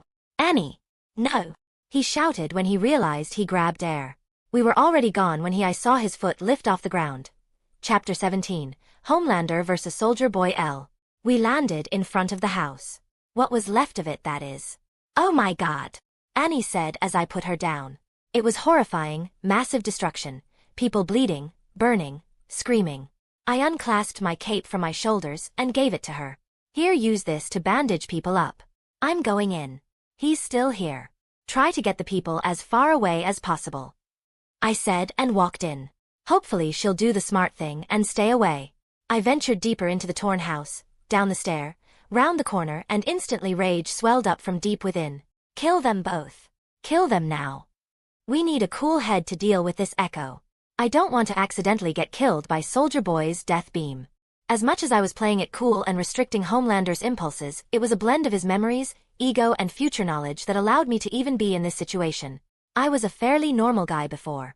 The most death and destruction that I'd seen before was on TV. This was the real deal with real danger. People were about to try to kill me. So cooler heads were needed. William Butcher and Soldier Boy. You are behind this. This whole thing really is about me. I had a big fight with Maeve about it. She called me crazy. I said slyly. But it really is all about me. William, we made a deal to fight to the death, you and me. This is cheating. Deal's off. This here is the part where Homelander would laser Butcher casually. Butcher would take it like a champ, and Homelander would be stuck fighting two opponents. I could see Butcher was tense, ready for me to make a move. So I decided to throw a curveball his way. William Butcher, by the power invested in me by the United States government, I am placing you under arrest for accessory to murder, manslaughter, property destruction, terrorism. You have the right to remain silent and refuse to answer questions. Anything you say may be used against you in a court of law. You have the right to consult an attorney before speaking to the police and to have an attorney present during questioning now or in the future. I paused and took a breath as they both looked at me confused. You have the right. Well, you get the point, William. Surrender yourself peacefully and you will not be hurt. I said cheerfully. You off your rocker, mate. There's only one way this ends. Well, no one could say I didn't try the peaceful way. At the first sign of his eyes turning yellow, I made my move. I ducked low and launched myself at super speed to him. His laser beam hit air. He wasn't prepared for me to go that low, nor was he prepared when I yanked him by his feet. I twisted my body to avoid smacking into the wall head first. Being prepared for it, I ignored the pain. Homelander was pretty damn invulnerable, but he still felt pain, and burst through the rubble straight up, carrying him with me by the ankles. I violently crashed through the upstairs floors and ceiling. The instant we were outside, I spun him around, gathering momentum, and chucked him at super speed, hopefully halfway across the state. If he's lucky, he will fall in a field, and not on someone killing them. It didn't really matter. In less than a second and a half, he was out of the fight. By the time he lands and makes his way back, this fight will be over, hopefully. I flew back inside and landed a few meters away from Soldier Boy. Now that I've gotten rid of the rubble, it's just you and me, I said, taking in his appearance. Soldier Boy looked relaxed and barely impressed with my super acrobatics. Tell me, I started casually. Are you really Soldier Boy? I obviously knew he was, but I needed to play the ignorant part. You never know who might be listening. In the flesh. He responded confidently. Amazing, I have so many questions for you. We all thought you died. What happened? How did you come back from the dead? Why are you hunting your old team? Is it a sex worker thing? I couldn't help myself but ask. A little trolling never hurt anyone. That threw him off. He looked confused. Is it a sex worker thing?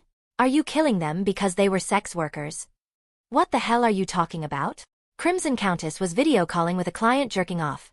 Pay-for-play style right before you burned her to a crisp. And this, I said pointing all around me, is obviously an orgy. I assume the twins were hosting a haragasm event. So is it a sex thing? Are you trying to kill them for being gay or for their kinks? What? Buddy, I invented haragasm in 52 foot. The Countess and the twins had to die. They betrayed me, ungrateful fucks. Is that so? So what happened? How did you survive the nuclear meltdown? There was no nuclear meltdown. It was a covert op in Nicaragua. CIA black ops shit. Vought tried to get rid of me, so the team betrayed me, attacked me, sold me off to the Russians. He replied, and I could see he was a bit emotional about it. So what, are you a Russian agent now? That seemed to trigger him. I'm not fucking traitor. He spat out angrily. I'll get to those fucks as well, but first my team, then Vought. I smiled. HMH.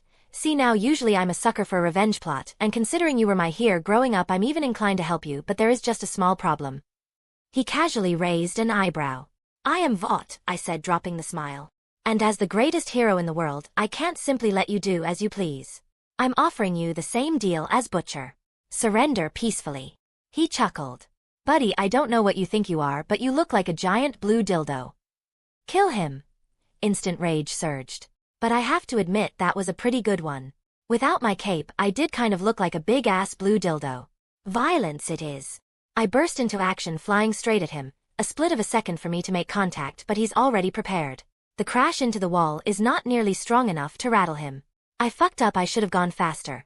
Harder, but even Homelander needs space to fully accelerate. I don't try to laser him like in the show, I go straight for punching, but his hand is already up blocking me. His left makes contact with my cheek. Phew-uck. Chapter 18.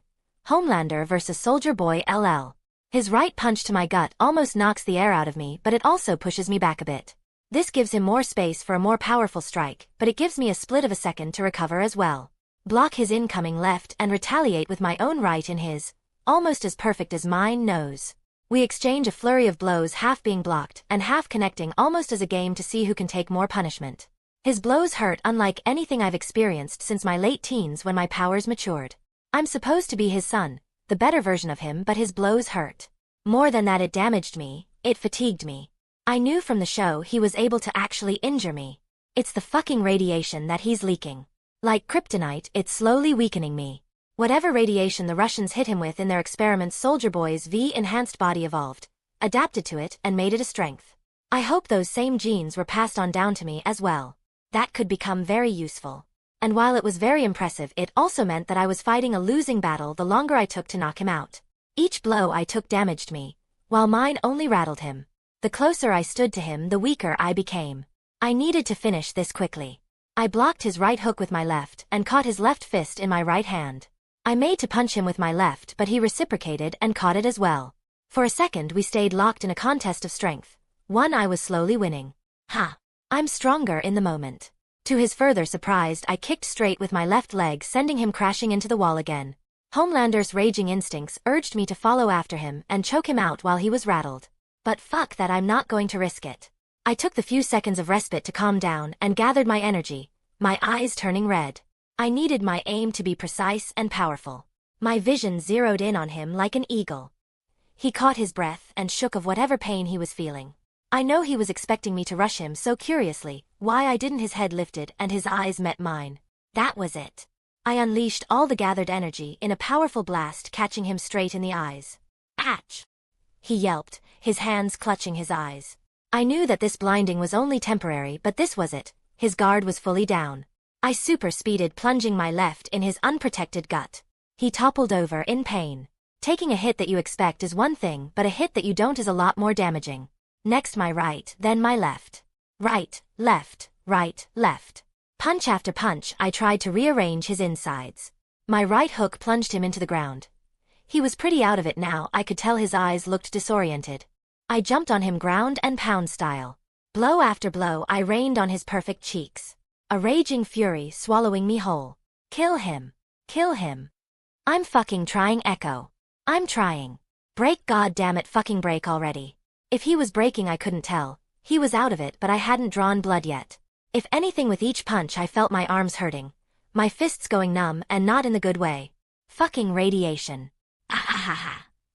I screamed as I tried to up the intensity of my blows. I was so into my rage that I didn't notice Huey teleporting in until my punch hit empty ground, causing a little crater and a shockwave. Phew-uck. I looked at the forested area around me. That fucking little prick. I'm going to kill him. I flew straight up and looked around. The breeze felt cool on my skin, and it hit me that I was naked. God damn it. Luckily the house wasn't far away. I contemplated trying to find them but realized it wouldn't do me any good. My adrenaline-boosted rage was wearing off, and I was starting to feel my fatigue and injuries. Plus I'd lost momentum.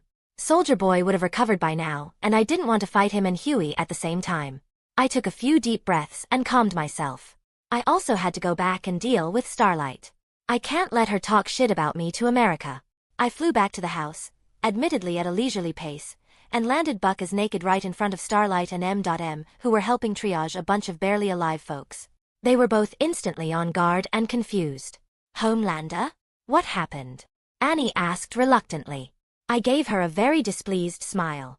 I was winning, until an unknown teleporter came and whisked me away. Literally stopped me from pounding Soldier Boy back into the grave. Letting him go free so he can continue killing. I said spitefully. She didn't know what to say, and neither did MM. I let out a big sigh. We can talk about it later. There are a lot of people here that need our help. I'll get dressed and we can triage who I should fly to the hospital directly, and who can wait for ambulances to show. I can hear them, they are close by. For the rest of the night I worked quietly and efficiently side by side with Starlight and M in helping the injured. They didn't trust me and I didn't trust them, but we had a sort of neutral ground understanding. She didn't go on Insta-Live to talk shit about me, and I made no threats to her or M, nor did I try to cover up the existence of Soldier Boy in the initial police report. I think she also liked that I didn't mention Huey in it either. I wasn't going to anyway. I wanted Huey to dig his own grave both figuratively and literally. After all, 24V is very deadly. For now it was an uneasy understanding between us. Chapter 19. After Action Report. With closed eyes, she felt the blanket of warmth envelope her, relaxing her muscles while the white noise of the running water soothed her thoughts. She applied the grapefruit and guava-scented body wash with practiced ease, feeling its foaminess bubble up against her skin. The scent filled her lungs, reminding her of a different time when it was just her and her mother, preparing for pageant shows. A simpler time, a naive time, one she once hated but would prefer now, a time she would never be able to go back to. Helped by the slickness of the bubbly foam, her hands roamed all across her body, massaging and slowly washing away the stress and the literal blood that was caked on. A stark reminder that today's events were real. A dozen dead, a dozen more critically wounded, more would probably die later tonight in the hospital. People burned in horrific ways, not to mention the supposed radiation. Even if they survive their initial injuries, the radiation will eat them from the inside. She shuddered for a moment and stopped, letting the shower work its soothing effects. Everything she wanted to prevent as a hero happened today. The worst was that it was all helped by Huey. Butcher, she understood. He had an obsession. Hell, she wanted to take down Homelander, for Alex, for everyone, but at what cost? Teaming up with an out-of-control murderer? How many innocents have to die? And Huey? She felt anger rising. He was supposed to be the voice of reason in their group. He lied to her, in more ways than one, and he was turning out to be as obsessive as Butcher. She tried telling herself it was the 24V, but it wasn't. The substance just brought out what was hidden beneath the layers of good and caring. And that was just it, the hardest part to reconcile. It wasn't him, and yet it was him more than anything else. All the powerful love, emotion, and caring focused on one goal, the moment he was enabled to. Her thoughts were broken by the muffled sound of her doorbell ringing. A glimmer of hope rose into her chest. Huey, it had to be him, though it was quickly subdued by anger. She quickly threw a towel on and rushed to the door. Huey, if you think, you can just come and apologize and, she started saying as she opened the door but then stopped. Oh, Homelander? She asked unsure. He just raised an eyebrow. Obviously. He answered. I doubt Huey would come visit you here. In Vought Tower. Where I live, not after today. I'm sure he's smart enough to realize that would not be a good idea. He said with a sarcastic cold smile.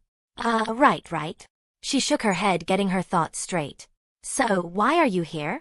To her surprise, he walked past her, forcing himself in, though there wasn't much resistance as she simply moved aside as he started walking. I've been calling you, but you haven't answered.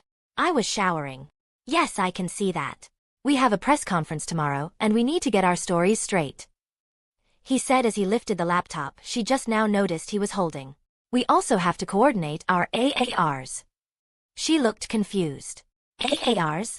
She saw him sigh and deflate. AARs? After action reports?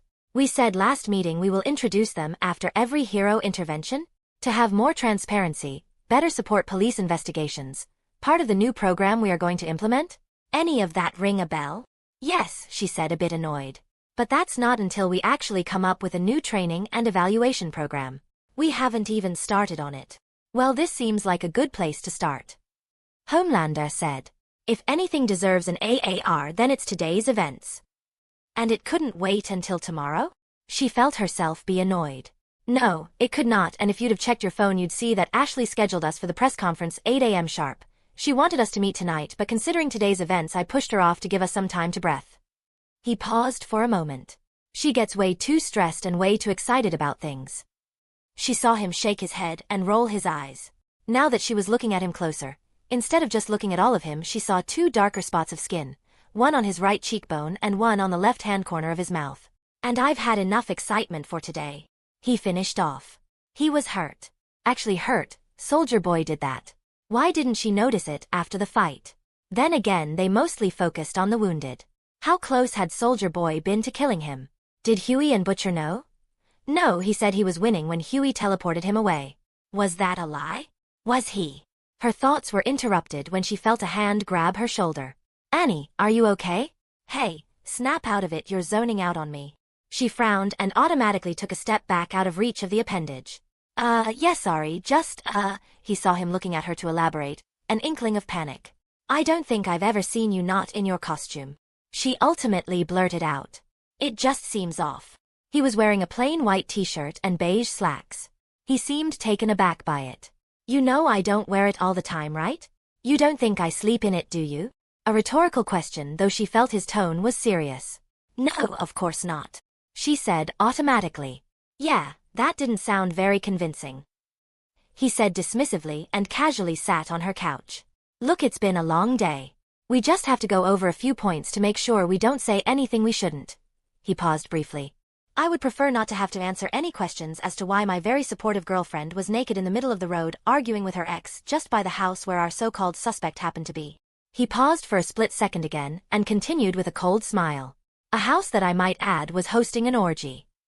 Chapter 20. Breaking news. A house that I might add was hosting an orgy. Now if you could please get dressed, because as much as I enjoyed the view earlier, it is not conducive for working. Quite the opposite, very distracting. She felt his eyes roam up and down her body, practically touching her, and suddenly she felt very naked even with the towel on. Plus you're dripping water all over your living room. He finished. Ah shit. Fine. Give me a moment. She finally said and quickly tiptoed to her bedroom. She quickly dried off, changed and came back out, where she saw him already typing at the laptop. Okay, so what do you want to go over first? She took a seat across from him on a chair. Well, first the reason you were in the area.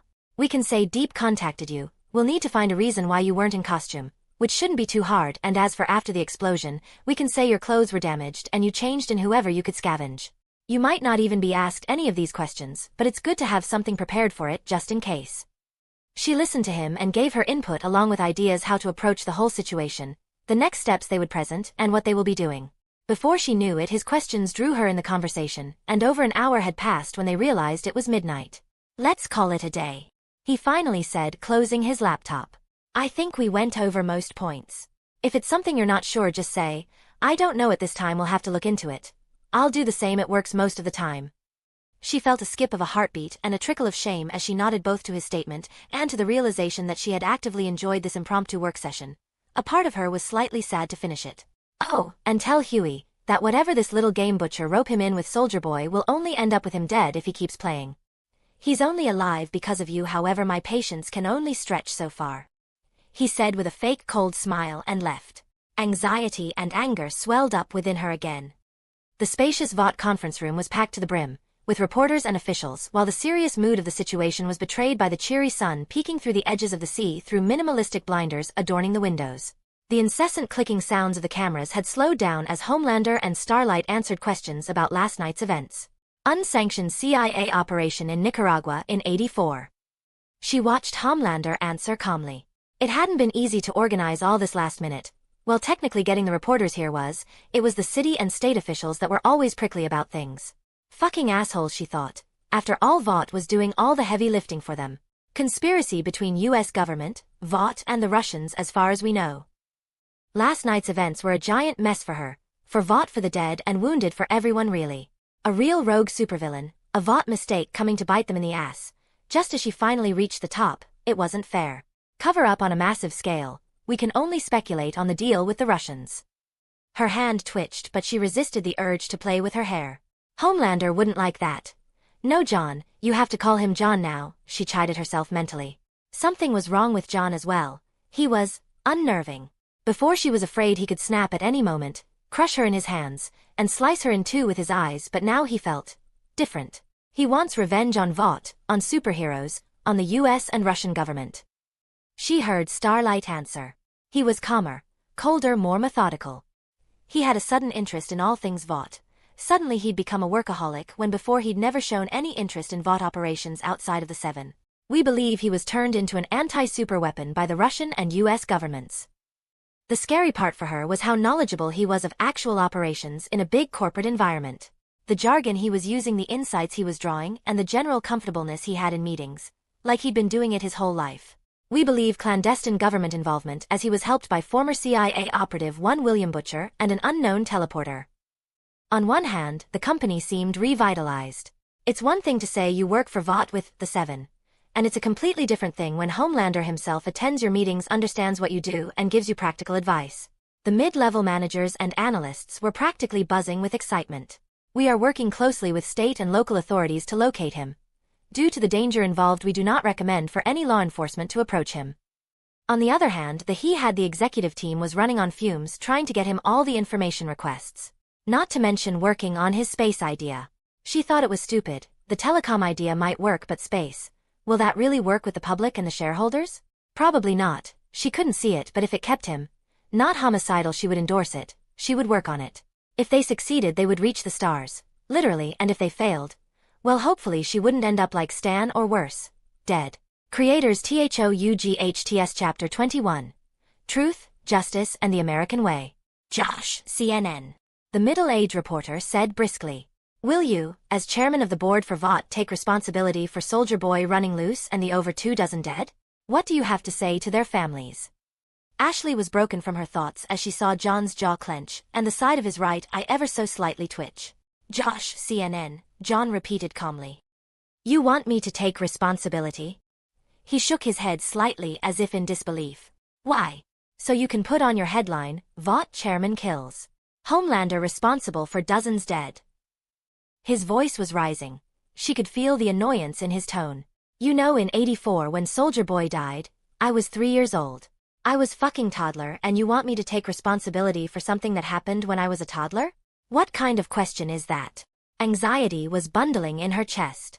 She could see that Starlight was also taken aback by his aggressiveness. Everything had been going well so far. He and Starlight had even come prepared in the morning, and with the PR team they went over a bunch of scenarios for an hour before the conference. I was 3 years old when it happened. As soon as we found out it's Soldier Boy, we told the public. What kind of question is that, really? I was a toddler when he died. Where were you and CNN? Why didn't you investigate his death? Why aren't you asking the CIA that covered it up to take responsibility?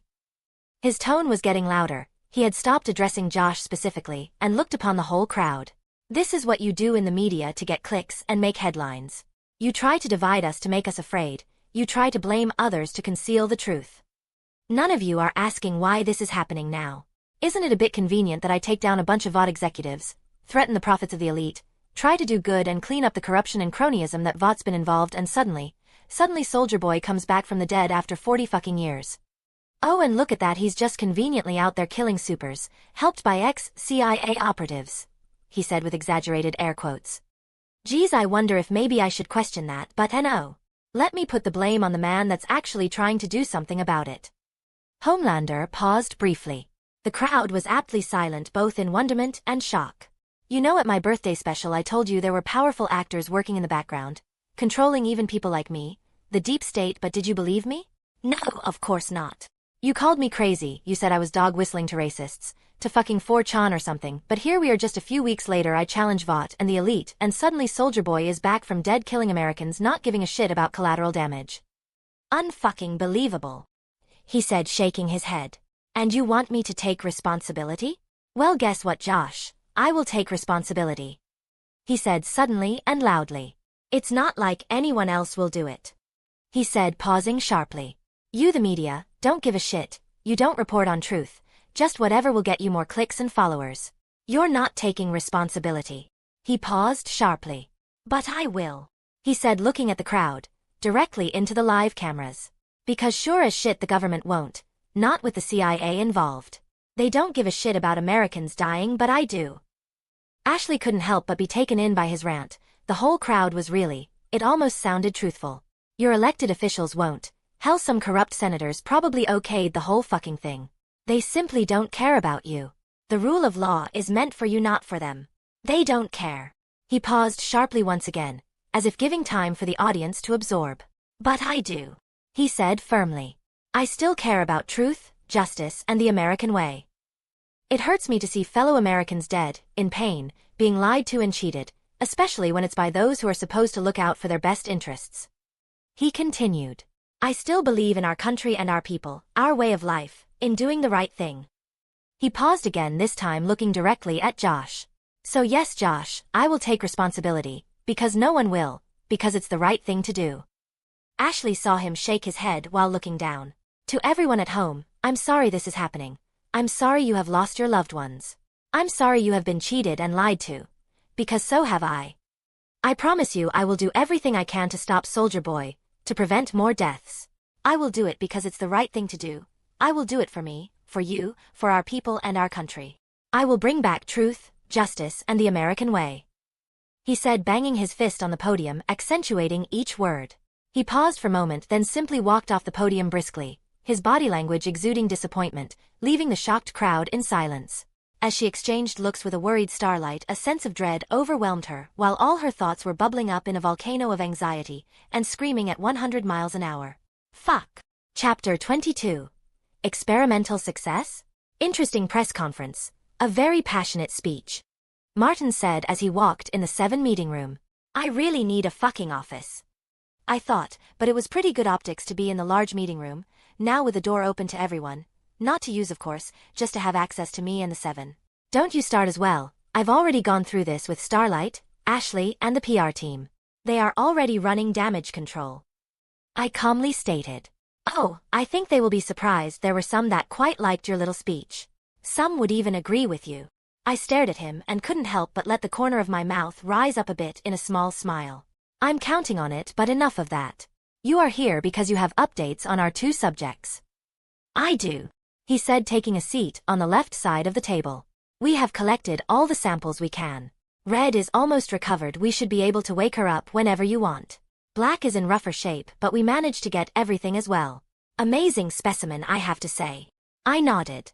"Ideally, I would like Red to be kept under for another day or two if you can make something up. It's fine if you don't, but I do want to be there when she wakes up," I said firmly. "As for Black, is she even going to make it? If you think you got everything you need, then, as soon as she's stable, let her go. She has people looking for her."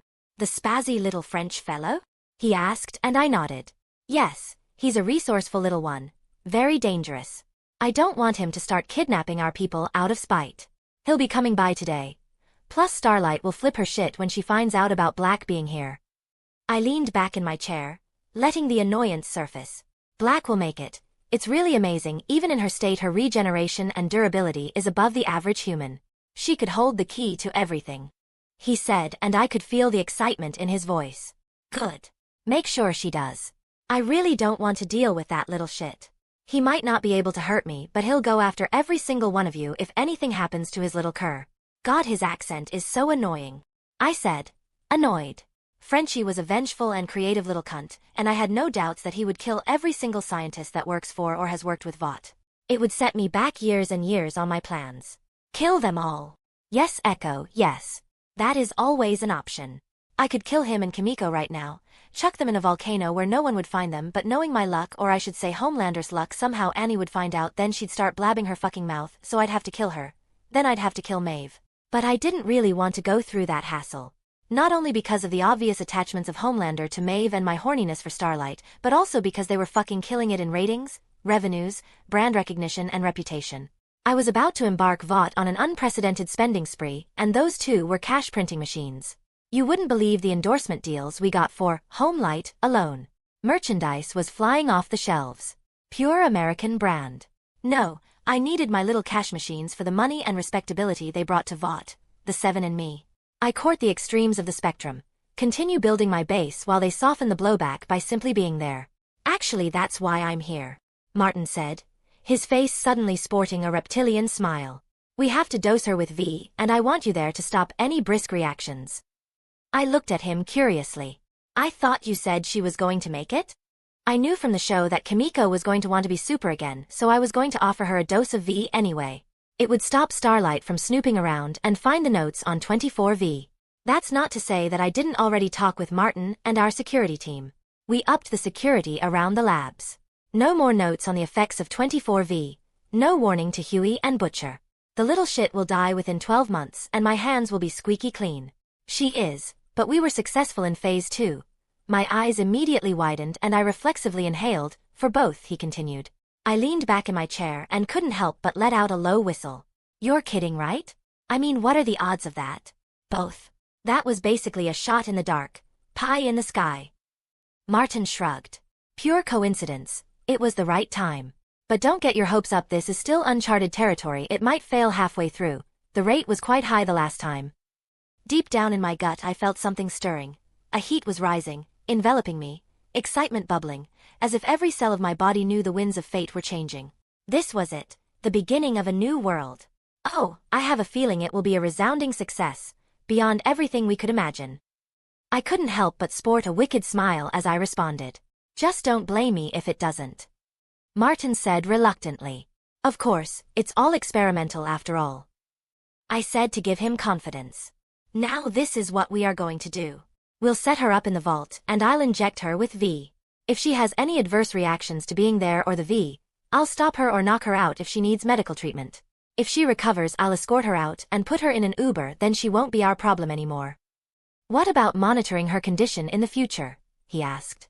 Don't worry, if it's successful one way or another we will find out, and if not, well, no harm done. Martin thought about it for a moment. It's a shame we won't be able to monitor her and get more data. You never know how it might help out in the future. Trust me, both her and her little French shit are vertically challenged killing machines. She won't like being poked and prodded. She'll try to brutally kill everyone then be used as a science experiment. The hassle of dealing with them is simply not worth it. I stated firmly. Martin let out a big sigh and I saw him deflate a bit. Very well, as you wish. And, can you guess what Homelander and Martin did to Maeve and Kimiko? I feel like I left enough hints and made it pretty obvious. Let me know in the comments. Chapter 23. Milking for Opportunities. I tugged and pulled gently as my fingers closed one by one in a controlled and firm motion around the nipple. The burst of hot liquid hitting the bucket was music to my ears. It didn't take long before there was enough of the white foamy milk accumulated that I was compelled to drink it. Warm, slightly sweet and fresh on my lips. Fucking Echo, fucking Homelander instincts, fucking milk fetish. After stuffing a scared and confused Kimiko in a taxi, I went to the Robert Singer rally at the farm in upstate New York. Singer, a Democrat and Secretary of Defense, was in cahoots with Vought and Homelander was supposed to endorse him. And I did endorse him, anti-corruption, trusted friend, honest man and all that bullshit the crowds love to hear. I talked him up and gave a watered-down version of my speech this morning. These salt-of-the-earth rural types literally ate it all up, the ignorant fucks. The American way. What a joke. Like these morons would have any idea what that meant, what it actually took to keep America on top. A fucking joke. I shouldn't be too hard on them, it's not their fault really. The shit education system and good fortune of our country has made them fat and ignorant. That worked to my advantage, let them all project their version of the American way on me. Still, I was here for a second purpose. Victoria Newman. She was here and I was hoping she would approach me. Unfortunately, with my future knowledge and Homelander's inherited fetish, I felt almost compelled to come and indulge in the sweet white nectar from this beautiful creature. Moo. Yes, Echo. We pet the gentle grass doggo.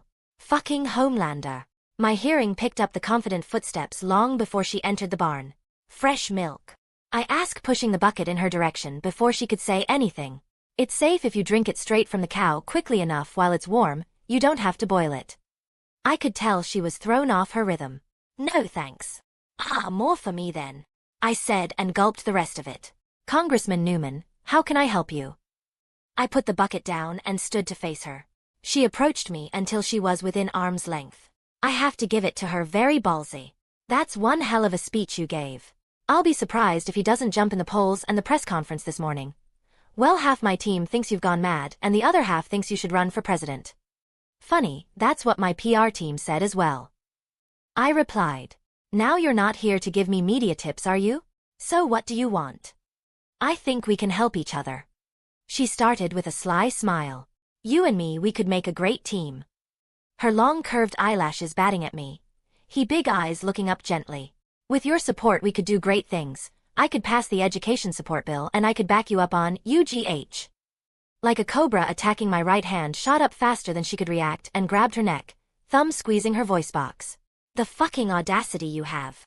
I said, rage building up inside of me. You fail with Starlight, trying to turn her against me. Her breathing intensified and I could feel her super strength gripping my forearm, not that it would do her any good, as my fingers tightened like a vice around her neck. What, you didn't think I would know about that? About your little girl power scheme? And now you come to me peddling your bullshit and I'm supposed to stay and listen like a good little idiot? Blink twice if I'm wrong. Her eyes went big in shock, well, bigger since she was already shocked by me grabbing her, as I finished repeating her line. My rage was sweltering now. I felt energy building up inside of me. Bend her over. Mount her. Yes, Echo, no wait, what the fuck? I mean yes, sure, she had full curves, plush lips and delicious-looking mocha skin and, goddammit, I'm at half-mast already. You need someone you can trust. She said. What? Someone like you. I got rid of Edgar for you, that cost me a lot. I'm proposing a strictly transactional relationship.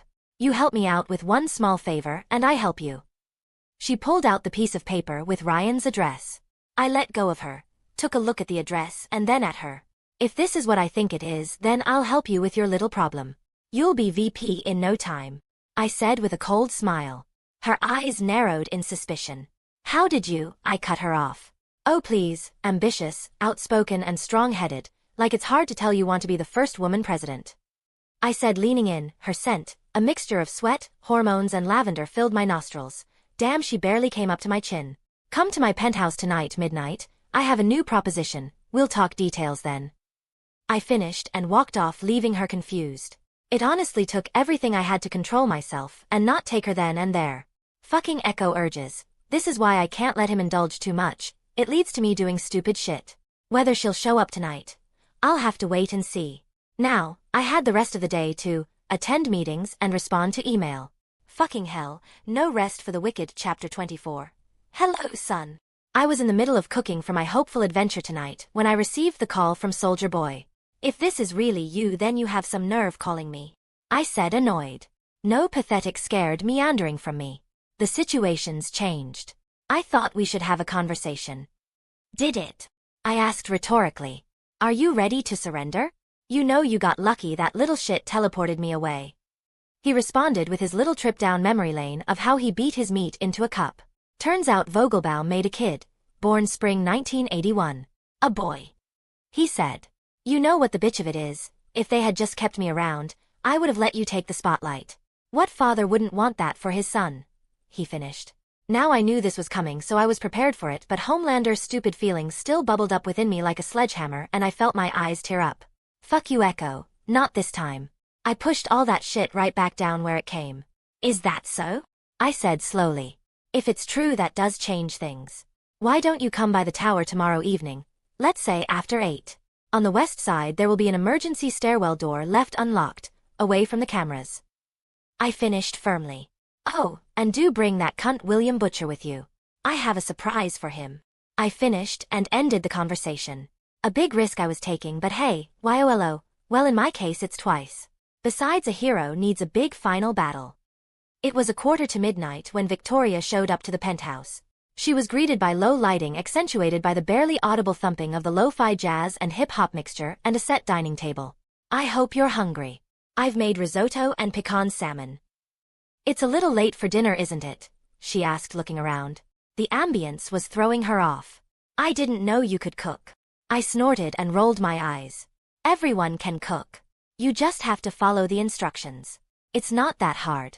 Please have a seat, we have a lot to discuss. As she sat down, I couldn't help but take her appearance in. She had changed from the businesslike pantsuit into a dark blue evening dress, adorned by little colorful butterflies that hanged on her in just the right way to accentuate her curves. You said you had a proposal? She said, jumping into business right away. I took the wine bottle off the table and poured some into our glasses. Business right away, no patience. And here I cooked a nice meal as a peace offering. I said with my best sincere smile. She didn't look impressed or fazed by it. Cut the crap, she said firmly. You think I'll fall for this romantic bullshit like one of your groupies? Tell me what you want already. I sighed, took a giant gulp of wine and leaned back in my chair. Fine, you want backing for your political aspiration, I'll give you Vought, the Seven and my full support. Education, transportation, environment, hell, even reasonable gun control, we'll back you up, financially, reputationally, whatever you need. We'll turn you into the President of the United States, the most powerful woman in the world. I paused for her to absorb what I just said.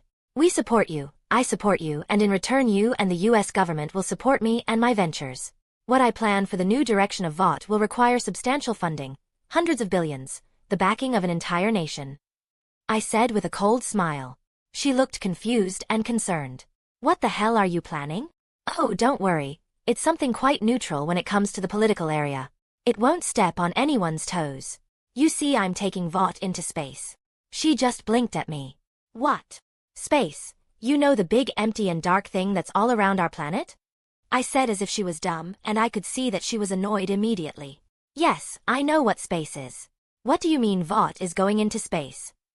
It's exactly that. Vought is entering the space race.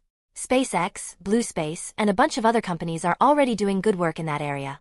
Vought seeks to surpass them, and to do that we'll need funding, lots and lots of funding. I said and took another swing of the wine. She just looked at me, trying to take in what I was saying. You're insane. I smiled. So I'm told. She just shook her head in disbelief. Chapter 25. Business with pleasure.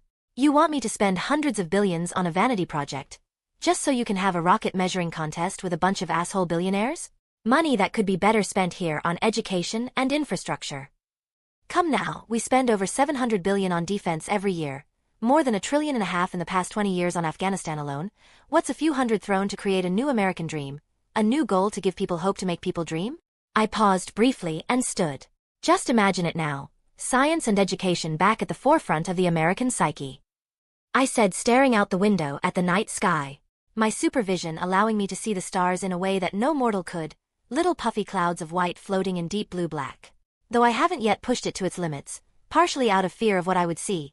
Even Homelander's memories were too jumbled to understand what he saw when it came to maxing out his vision. Part of me understood why Superman saw things differently. How could I not when I could casually focus on the minute details of an object a mile away, colors jumping and vibrantly dancing, their rhythm enticing me to move past them as if the Red Sea parting for Moses. New technologies developed with a purpose and not with profit in mind, I continued, my voice whimsical and eager. I was letting hope rise up within me of what I could do, what I could accomplish, men and women united under one goal, pushing our boundaries to explore the new frontier and beyond. I paused and turned back to her. It's what we Americans were made to do. We are explorers, always have been since the inception of our kind. She looked at me with big brown eyes, plush lips partially parted. I let the silence build between us. I outlined my vision. The ball was in her court to respond. You're really serious, aren't you? You actually believe this? She said as more of a statement. I do. I simply stated. But I'm not naive. I know this isn't something that can be accomplished in a few years or all at once. I extended my hand for her to take it. She instinctively did, and I pulled her up. I'm not proposing a transactional relationship here. I'm proposing a legacy. I brought her closer so she was facing the large windows overlooking the city and the night sky. You want to be the most powerful woman in the world. Together we can accomplish that. I want to change the world. Together we can accomplish that. I finished saying. She didn't say anything, just stared out at the sprawling lights of the city, the ocean and the glittering stars. Impressive speech, she finally said. Is this the part where I'm wooed enough by your grand plans, I fall into your strong arms and you kiss me? She asked with a playful smirk. If we are going to conspire and get in bed with each other, I thought it would be good that we also got to know one another a bit, to build trust of course before we embark on this journey together. Hence dinner, I said smugly and pointed at the food now going cold. She took a glance at the table and then at the city. Her right hand went to her back and moved the zipper in a smooth practiced motion. With a slight shuffle her dress fluttered to the ground, leaving her only in her black silky lingerie. Her stature was confident and her eyes were staring into mine. How about we skip directly to dessert? She stated confidently. Whipped cream. Oh yes, Echo, she will get lots of whipped cream tonight. The thin layer of gray clouds blanketing the Minnesota sky served as a foreboding warning to the events that were fated to happen today. This was the big day, the confrontation with Soldier Boy and Butcher, the final battle so to speak. I should be feeling weary, concerned, anxious, but instead all I felt was satisfied. Played that bitch like an accordion. Yes we did, Echo, yes we did. Good thing Victoria was a soup, a decently strong one at that, otherwise I would have crushed her spine. There's one thing to have the memories of fucking someone like Stormfront and actually fucking a soup the first time. Let's just say control tends to slip in the moment. I'm not going to pretend it was some romantic moment or anything like that, overwhelmed by our emotions or some other such nonsense. We used each other. She was a smart woman, she had come prepared for that eventuality, and apparently when you are a secret soup and a young good-looking congresswoman, it's not exactly easy or good for optics to be hooking up with people. Once the dam was loose, she drank with much gusto. We even had the dinner, talked over some more details about our plans, and went again because why not, she was already there. And, is Homelander's space plan insane? Can humanity ever colonize the stars in his world? What about our real world? Let me know in the reviews. Just remember you have to reach for the stars to land on the moon. Or something like that the saying goes. Chapter 26, Ryan. Part of me wanted to fall back on old habits and lazy in bed this morning, but Homelander's instincts basically compelled me to go see Ryan. Our son. I inwardly sighed. Yes, our son. Your son, my son. What's the difference now really? Doesn't matter really, he's going to be the one of the most powerful beings on the planet, so I needed him to at least not dislike Daddy Dearest. I saw him sporting a baseball mitt on his left hand, preparing to throw with his right. Is he playing catch with himself? Did he figure out super speed? And I guess not. The ball went far, really far, but he stayed in place. Hopefully it will land in some field instead of someone's brain. Whoa! I knew your fastball would come in sooner or later, I said with an excited smile as I gently landed. Stay away from him, Mallory said, bursting outside in her awkward gait. How the hell was she ever a badass agent and former director of the CIA? It's okay. I'm not here to cause trouble, hurt anyone. Just want to see my son. I replied firmly and casually. That of course did nothing to change the look of desperation off of her face. And I had a heck of a time trying to find you, buddy. I paused slightly and glanced at Mallory. Even had to get a big, important congresswoman to help me. She been treating you all right? I asked him while letting my face relax its features in a cold stare at her. Aunt Grace? That instantly irked me, and I felt a twitch in my features. Yeah, she's nice. Aunt Grace? I pushed down the bubbling feelings rising up inside me. Okay. She may be nice, Ryan, but I don't think Aunt Grace knows what is best for you. She has good intentions, I'm sure, but she's not like us. Like you and me. I fought the urge to laser her in half while I heard her ruffle around for her phone. I can hear those clumsy fingers of yours slipping around on that screen. Get rid of it now. I ordered her. I have half a mind to laser that hand off if she doesn't comply. Do it. I really want to, but then that would set Ryan against me. Again. Luckily for me, she throws it to the ground. Listen. Ryan. Your mom, she wanted what's best for you. And so do I. You have a real family. I'm your father, I understand what you're going through, the changes that are happening to you. I went through the same thing myself. He looks at me confused. But aren't you mad at me? For what I did? Time to do some goddamn parenting. No. Of course not. You know that wasn't your fault, right? I pause and let him absorb what I just said. In his mind he is still blaming himself for the death of his mother and probably Stormfront. I slowly walked to him and stopped a foot or two before him. Son, when you are as strong as we are, accidents happen, things break, and sometimes they are the things you love the most. I pause as he looks at me pensive. But that's all, it is an accident, and nobody knows that better than me. Nobody, I said firmly. And what happened with Stormfront and with your mother, that, I sighed heavily, paused and looked at him. That was my fault. Not yours. You were put in a position no child should ever be put in, and it's all my fault. I said pensively. I was angry. I was upset that you were being kept from me. And Stormfront. Well, I wish I could say I didn't see the signs of who she was and what she was doing, but that would be lying, and I don't want to lie to you. She was, well, we were. And I sighed again. Complicated. He looked conflicted, I could tell. I reached my hand out to put it on his shoulder. He flinched out of reflex but accepted it. As you grow older and turn into a man, you will find that things aren't always black and white, and that what our heart desires and the actions we take aren't always noble or right. Now this is no excuse, of course. Not for my actions, not hers, and not the position you were put in. Don't blame yourself, blame me. You were put in an impossible position, and you did the best that you could in the moment. It is not your fault. It was a simple accident. Do you understand? His eyes went up and down briefly, and I saw a glint of tears, before he nodded. And son, I want you to know that as your father I will always love you. I will try to be there for you no matter what happens. And I'm not going anywhere. I will always be here. I finished firmly. He looked at me and his lower lip and chin quivered and he lunged at me into a hug. Chapter 27. Father knows best. Sometimes. Poor kid. Blaming himself for the death of his mother. Considering he was my kid, Becca and Vought were absolute morons for not teaching him about his powers. It was an accident waiting to happen. Fucking Jonah went the opposite of what he did to me, like that would absolve him of the shit he put me through. It's okay, son, it's okay. I said as he sniffled a bit. How about you come spend the day with me at the tower today, We can play some games, go to the training room, watch some movies, make a day of it. Would you like that? The teary-eyed boy sniffled once, then regained his composure. Yeah, he said while nodding. Okay. Why don't you go inside and pack a change of clothes and whatever else you need to take while I have a word with Auntie Grace here? Okay. Ryan nodded and walked briskly past Mallory into the house. I won't let you take him, Mallory said, standing defiantly in front of me. I actually chuckled. Like you could do anything to stop me, and also I'm not taking him. He's decided he wants to come with me. I'm not forcing him, I said with a smug smile.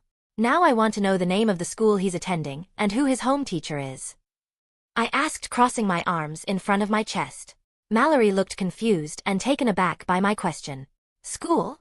She asked. I raised an eyebrow in response. Yes, school. You know the place where they teach you things, math, history, literature, you know school? I elaborated like she was dumb. He's not attending school. That would have been too risky too. That immediately irked me even though I knew the answer. So you're homeschooling him, yes? I want your lesson plan. I need to know where he's at. I pressed on. Well, she stumbled. Yeah, I bet this is not the conversation she was prepared to have. Death threats, an exchange of promises of how we are going to stop each other and get Ryan back, blah blah blah. All the good typical, good versus evil crap, but not parenting and schoolwork. We are not exactly following a lesson plan. He's been following some courses on YouTube. He's a brilliant boy. Of course, he's my son. I cut her off sharply. But are you telling me that you're not letting him attend school to learn and socialize with children his age, and you're also not teaching him at home? You're letting him spend ungodly amounts of time online without any structure or supervision. I was almost yelling at her. A few droplets of spit definitely reached her face. Are you kidding me? She actually looked quite guilty on that one. I calmed myself and let out a big sigh. Okay, then who are his friends? What are their names and the contact info for their parents? Mallory regained her composure and stiffened herself once more. You know he's too dangerous, too strong to be around other kids. Once wrong move and he could. Then show me what training program and exercises you guys have gone through to help him control his powers? I cut her off again because she was pissing me off. Even though I knew what the answer was, I couldn't help the rage building up inside of me. Well, we haven't exactly practiced a lot. It was quite dangerous too. Unfucking believable. I yelled over her. No school, no home teaching, no socializing with friends, no training to make sure he doesn't accidentally hurt someone. Great fucking parenting. I said, throwing my hands up in frustration. I don't even know what I expected from our so-called government agencies. Maybe some fucking heart and competence. God damn it, Grace. I yelled out once more, then stopped myself and rubbed the side of my head with my hands in frustration. I can see guilt building up in the deep creases of her weathered face. Good, feel bad, you dumb bitch. I let a sense of amusement and laughter fill me up as I start chuckling. She looks at me concerned. You know what the irony is here. You, Butcher, and your government cronies are so scared Ryan's going to turn out a psychopath like me if I raise him. Yet you're the ones doing more than I ever would to turning him that way. Jonah would be proud. I finished spitefully. I could now see the horror fully on her face as she realizes what she's been doing in her dumbass attempt to keep Ryan locked up. If he doesn't learn to interact and care for the world, then you're just going to get a stronger and more cruel Homelander. Fucking idiots. Chapter 28. Desperate Measures. His rough-skinned thumb absently traced the blue strap of the overalls to the button holding the outfit of the dark-skinned doll together. His fingers really moved with a mind of their own as they slowly fidgeted with the toy, and while his eyes were staring directly at the plastic face, all M could see were the scared eyes of his daughter. The scene constantly replayed in his head where he lost his cool and brutally knocked out Todd in front of her. He wanted to put the blame all on him, but deep down inside he knew he couldn't. He was the one who lost his cool when he had promised himself that he wouldn't. His lamentation and self-pity were broken by the squeaky sound of the door opening. "Bonjour," Frenchie said as he and Kimiko walked in. "I got you something." He pulled out of his backpack a bottle of Starlight fragrance perfume. Fuck is that? Cost 3 Bugattis worth of Starlight's money, but a dose of Novichok. Our weapon against Soldier Boy. M flinched as he was touching the bottle. And the only fucking dose on the eastern seaboard. You put the world's deadliest nerve agent in a $10 bottle of Starlight's Wish? He asked incredulously. I must say, the smell has improved. Frenchie remarked, while almost instantly Kimiko rolled her eyes. Great. Frenchie noticed the lack of excitement in his voice. So you lost your temper and hit a man. Oh, this is nothing.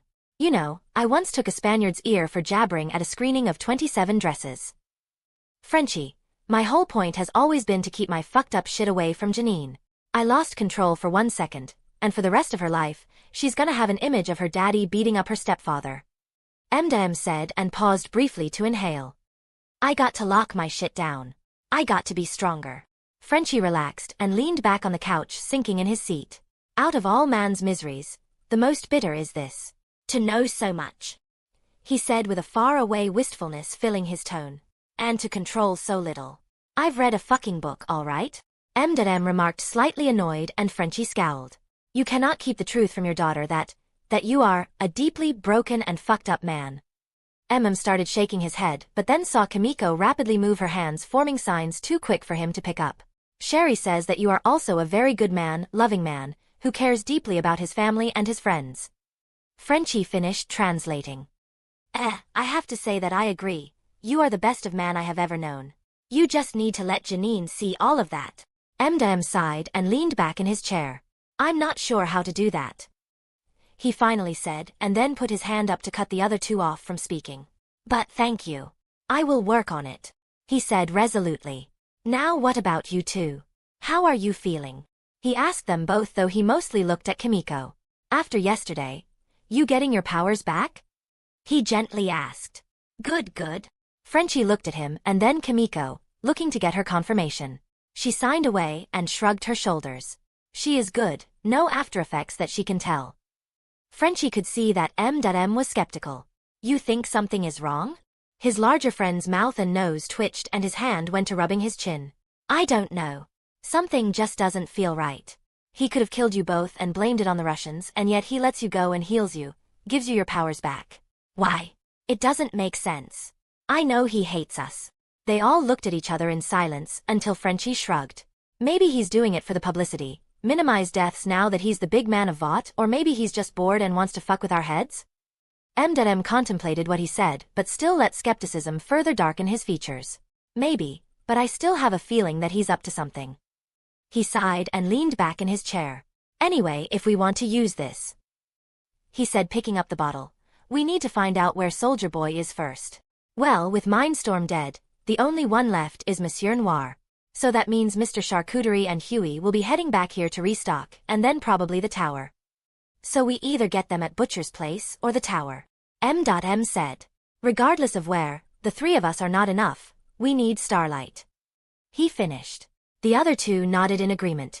Chapter 29. Soaring High. Ah, son of. I stopped myself before saying the B word as Ryan looked at me. Gun? He rolled his eyes at me. I know what you were going to say. B.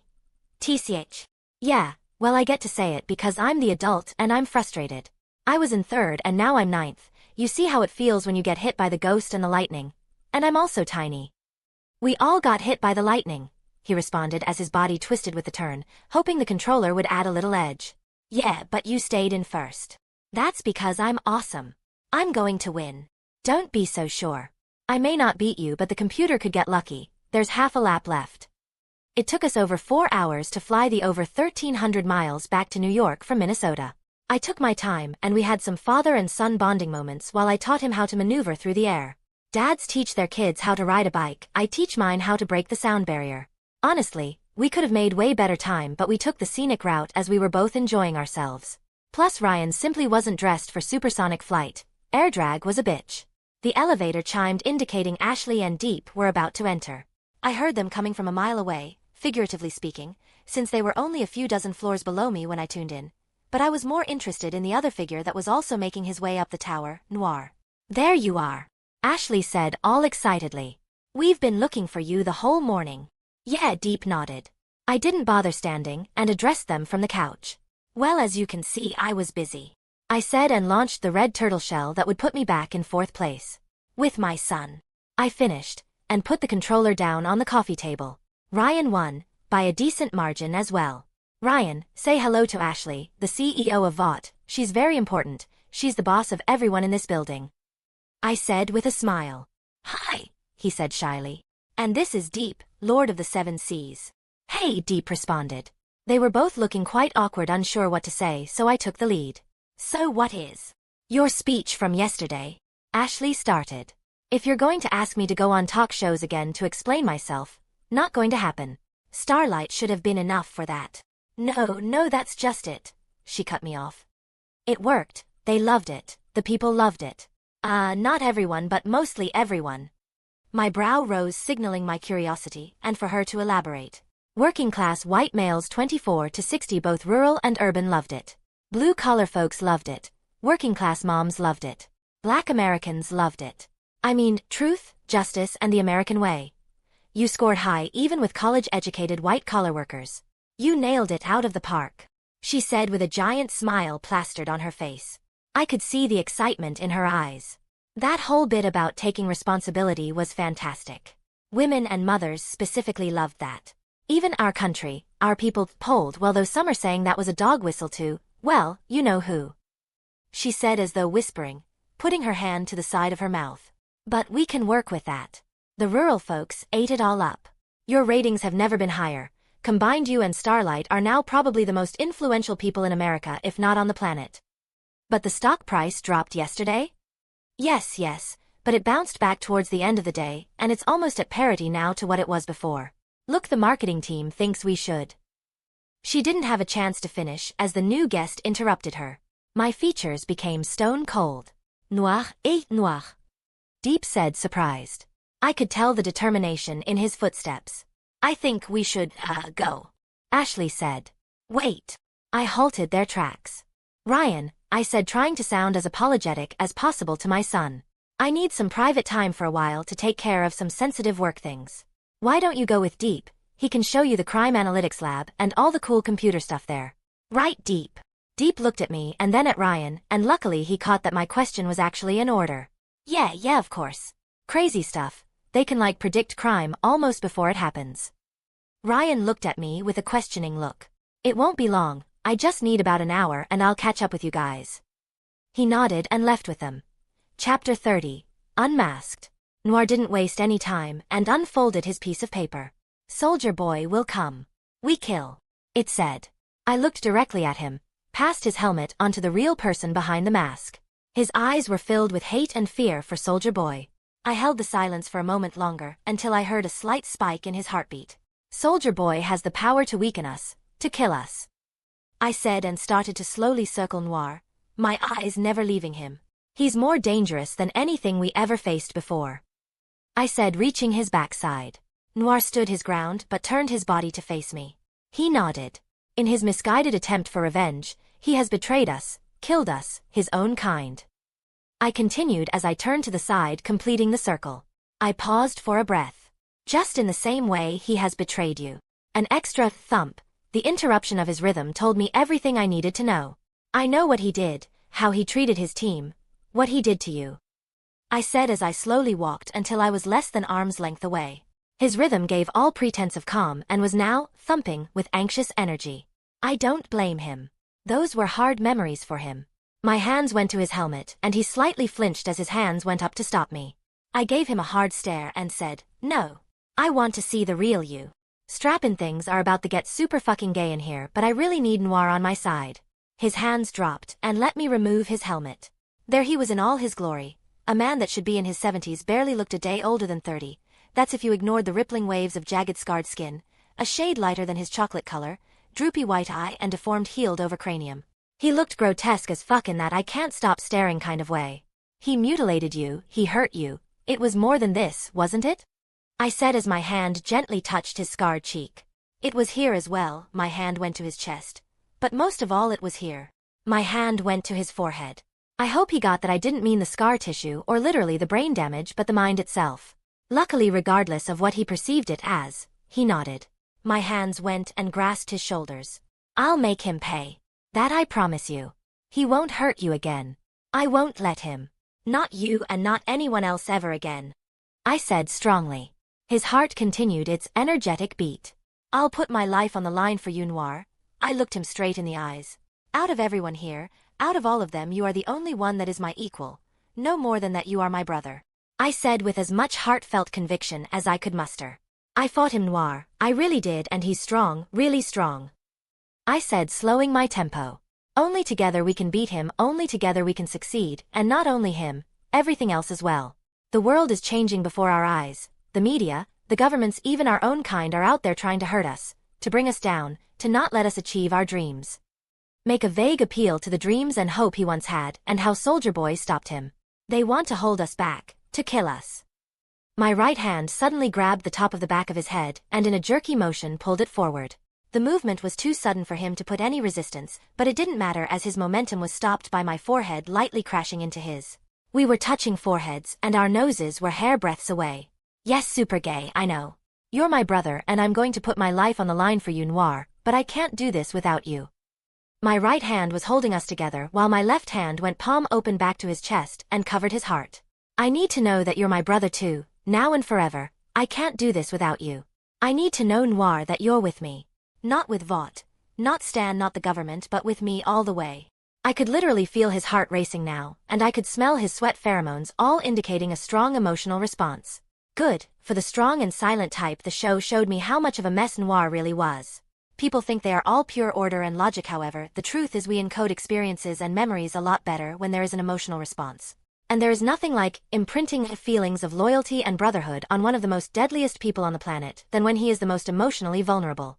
Case in point, Noir's right hand went up to the back of my head and pushed us harder while his left shot up to my chest, mirroring me. I could feel the nodding movement of his head on my own, and I could smell the tears forming in his eyes. I maneuvered our position into a bro hug, gave him a few more reassuring words and broke apart. "We need to talk strategy," I said solemnly, and he nodded. For now Noir was mine. Chapter 31, Desperate Standoff. "We have to stop them before they get to the tower," Annie said to the room. "Our best bet is at Butcher's apartment," M said while packing his gun and multiple armament supplies. "Any answer from them?" "No, nothing from Huey, totally dark," Annie replied. "Even if we get to them at the apartment, how do you propose we give the Novichok?" Frenchie asked. "You and Kimiko are not enough to hold Soldier Boy down, not if Huey and Mr. Charcuterie are doped up on V. We need more help," he remarked. "What about Maeve? Any chance we could get her on our side?" M asked Annie. The blonde paced around the messy living room. "No, I saw her today. She's still recovering at the tower." She let out a big sigh. "Which is also why we need to stop them before they get to the tower. If he pulls another haragasm, thousands of people will die, Maeve included." "That and..." She paused, sighed. "Homelander made it clear he'll kill Huey if he's still with Soldier Boy." Huey is a big boy. He's made his choice. M.M. remarked. The tone in his voice left no question that he resented what they did to him, and allying with a man that killed his family. Kimiko's hands burst in a flurry of movements. Sherry says he is still our friend. We need to help him even if he doesn't think he needs help. He would do it for us? Frenchie stumbled, you know if he was thinking straight. M.M. just shook his head as if not believing what he was hearing. Well, I can't say I fully agree, Frenchie remarked in his distinct accent, which immediately earned him a slap on the shoulder from Kimiko. Auh, he said, rubbing his shoulder. Oh, let me finish. I can't say I fully agree, but I understand his desperation to kill Homelander. It's really the same as you and Soldier Boy. Everything's gone wrong in his life since Homelander. Except you, Starlight. M.M. stopped his packing as Frenchie's words registered. Him, Butcher and Huey were all just chasing the same thing really. His obsessiveness was the same. He'd almost done anything to get to Soldier Boy. Fine. We'll stake out the apartment. If they're there, you all distract them, and I'll smash the Novichok in Soldier Boy's face. Kimiko immediately signed her hands in protest. No, she says, no. She will do it. If Soldier Boy hits her, she can survive. He will break. Plus if you inhale the gas, well, that will be the end of that. M.M. looked at her, and then at both Frenchie and Starlight. He could tell from their expressions they agreed with Kimiko. He was outnumbered. His body felt light as he walked to answer the door. The sweats and blurry vision were gone shortly after he re-upped on 24V, and he felt like he just hit the best home run of his life. The moment he opened the door, the mild euphoric feeling was burst like a condom at a frat party. Annie! What are you doing? He didn't get to finish as M.M. turned the corner gun pointed right in his chin, immediately followed by Kimiko and Frenchie. Whoa, guys, what the hell? He said. Fuck me, Butcher said and put his scotch glass down. If it isn't the Brady Bunch. What are you lot doing here? What you think I didn't know where all the blind spots were? M.M. asked Butcher as he pushed Huey, gun to his chin, further back in the room. You on V, Huey? What happens if I pull the trigger? M.M. Stop. Annie yelled. We're not here for them. It's Soldier Boy we want. Where is he? M.M. reluctantly put his weapon down. Annie. Guys, Huey started, whatever you were thinking of doing. It's a bad idea. No, Huey, what you're doing is bad. Thousands of innocent people work in Vought Tower. If Soldier Boy loses his shit, they are all in danger. Who cares, it's Vought fucking Tower. Butcher said, filled with spite. Becca worked in the tower. Frenchie replied automatically. Don't you dare bring up her name. Butcher replied. He's not going to lose his shit, okay? We're only going after Homelander. Huey said amid the rising tensions. No, we won't let you. I won't let you. Annie said resolutely as the lights started to flicker and her eyes glowed yellow. Annie, please, we got this. We don't want to hurt you. Huey. His tone reluctant but his posture filled with 24V enhanced confidence. But I will, the gruff voice said, bringing everyone's attention to the new entrant in the room. A frozen moment of silence as everyone went through the decision process of what to do next. M.M. acted first. Annie now, he yelled. She gave Huey a reluctant look, then turned to Soldier Boy in attack mode. Her arms already glowing. Kimiko had already launched herself the instant M.M. spoke towards him, hoping to get the timing right and smash the Novichok in his face at the same instant Annie knocked him down. Time had slowed down for her as she was midair and ready to land on her victim. The knockdown never came as she saw a yellow stream of light hit Starlight, knocking her off her feet. The slow motion perception reversed instantly as the unencumbered Soldier Boy moved faster than expected, punching her midair and launching her straight into the back wall, using both his and her momentum against her to land a devastating blow that left her gasping for air. The deadly perfume launched out of her hand. Kimiko! Frenchie yelled. Annie! Huey echoed him and they both jumped to check on them. Butcher, what the hell? Huey started but Butcher cut him off. Oh, gross bollocks. She's a soup, barely a scratch on her. To his point, Annie was already stirring. Now the rest of you, whatever you were thinking of doing ain't going to happen. So off into the vault with you, or else Soldier Boy here will rip your arms off, and I'm not sure I can stop him. M.M. looked at him with burning rage in his eyes. Every instinct told him to shoot him, but his rational brain told him it was futile. This battle was lost. If they had caught them before dosing, they may have stood a chance. Chapter 32. Family Reunion. We tried to stop them. Soldier Boy is coming to you. You have to evacuate the tower. We're almost there. I paused the message and looked at my crew, waiting to see what they would say. Ashley looked like she was about to have a heart attack, and A-Train looked unsure and conflicted. The Deep was conveniently giving Ryan a tour of the studio at this time. Of course none of them knew I had planned for Butcher and Soldier Boy to arrive around this hour. Luckily they were punctual. What do we do? Is he actually coming here? Ashley asked, desperation evident in her tone. I resisted the urge to roll my eyes. Of course he is. You heard our dearest co-captain. We need to evacuate the building. I replied with a tinge of sarcasm. Ashley, you and A-Train will see to the evacuation. I will go get Deep and my son. I said and paused briefly and turned to A-Train. A-Train, this will be an excellent opportunity for you to earn brownie points with. Well, everyone, but more than that I need you to represent the Seven tonight. They need to see that you're back, that we have this under control. You have to make sure everyone in the building gets out safely. He was honestly looking at me confused. The past few days we actually had very little contact and he was a bit behind on my sudden change of nature, so to speak. I didn't let him express his opinion and just continued talking. Ashley will be officially in charge, but we both know in moments of panic people are going to look to you. So I need you to work together with her, got it? Yeah, he nodded reluctantly. And I don't want you anywhere near Soldier Boy. He's extremely dangerous and you aren't at full strength yet. If you see him, do not engage. Got it. I didn't want A-Train anywhere near this fight, so sticking him with evacuation duty and crowd control was a good idea. This was going to be a life and death situation and I simply didn't trust A-Train to have my back. Not yet at least. One-on-one I could take him no problem, but while facing Soldier Boy, Butcher and Huey, no way was I going to risk having a super fast knife at my back. The man gave a confused and reluctant nod and went out with Ashley to ensure the building evacuation. They say in life timing is everything, so I conveniently took my time to get to Deep and Ryan and managed to stall just enough that Soldier Boy, Huey and Butcher met us as we were going out. Both Ryan and Butcher looked surprised. Ryan, Butcher said. What are you doing here? I put a hand on my son's shoulder as he was standing in front of me. My son, I said, making sure to accentuate, is staying with me. I paused. Butcher made to say something, but I cut him off. Did you know he wasn't allowed to go to school? A boy his age, not allowed to have friends, to socialize, to learn. What kind of person would do that? Deprive him of the joys of childhood all because of who he was? What kind of cruel man would do that to him? Hide him from the world like that? I asked rhetorically. Ryan, you need to. He didn't finish his sentence as Soldier Boy's gruff voice cut him off. Where's Noir? My gaze turned to him. Dead. I killed him. As soon as the words left my mouth, I felt Ryan twitch and look up at me. I squeezed his shoulder with my hand in response. He stopped himself from saying anything and only gave me a troubling look. Yes, son. Yes. Good. Yes, Echo, he's a smart boy. He understood my signal no to say anything. I was happy about it, not because it would have ruined my plans.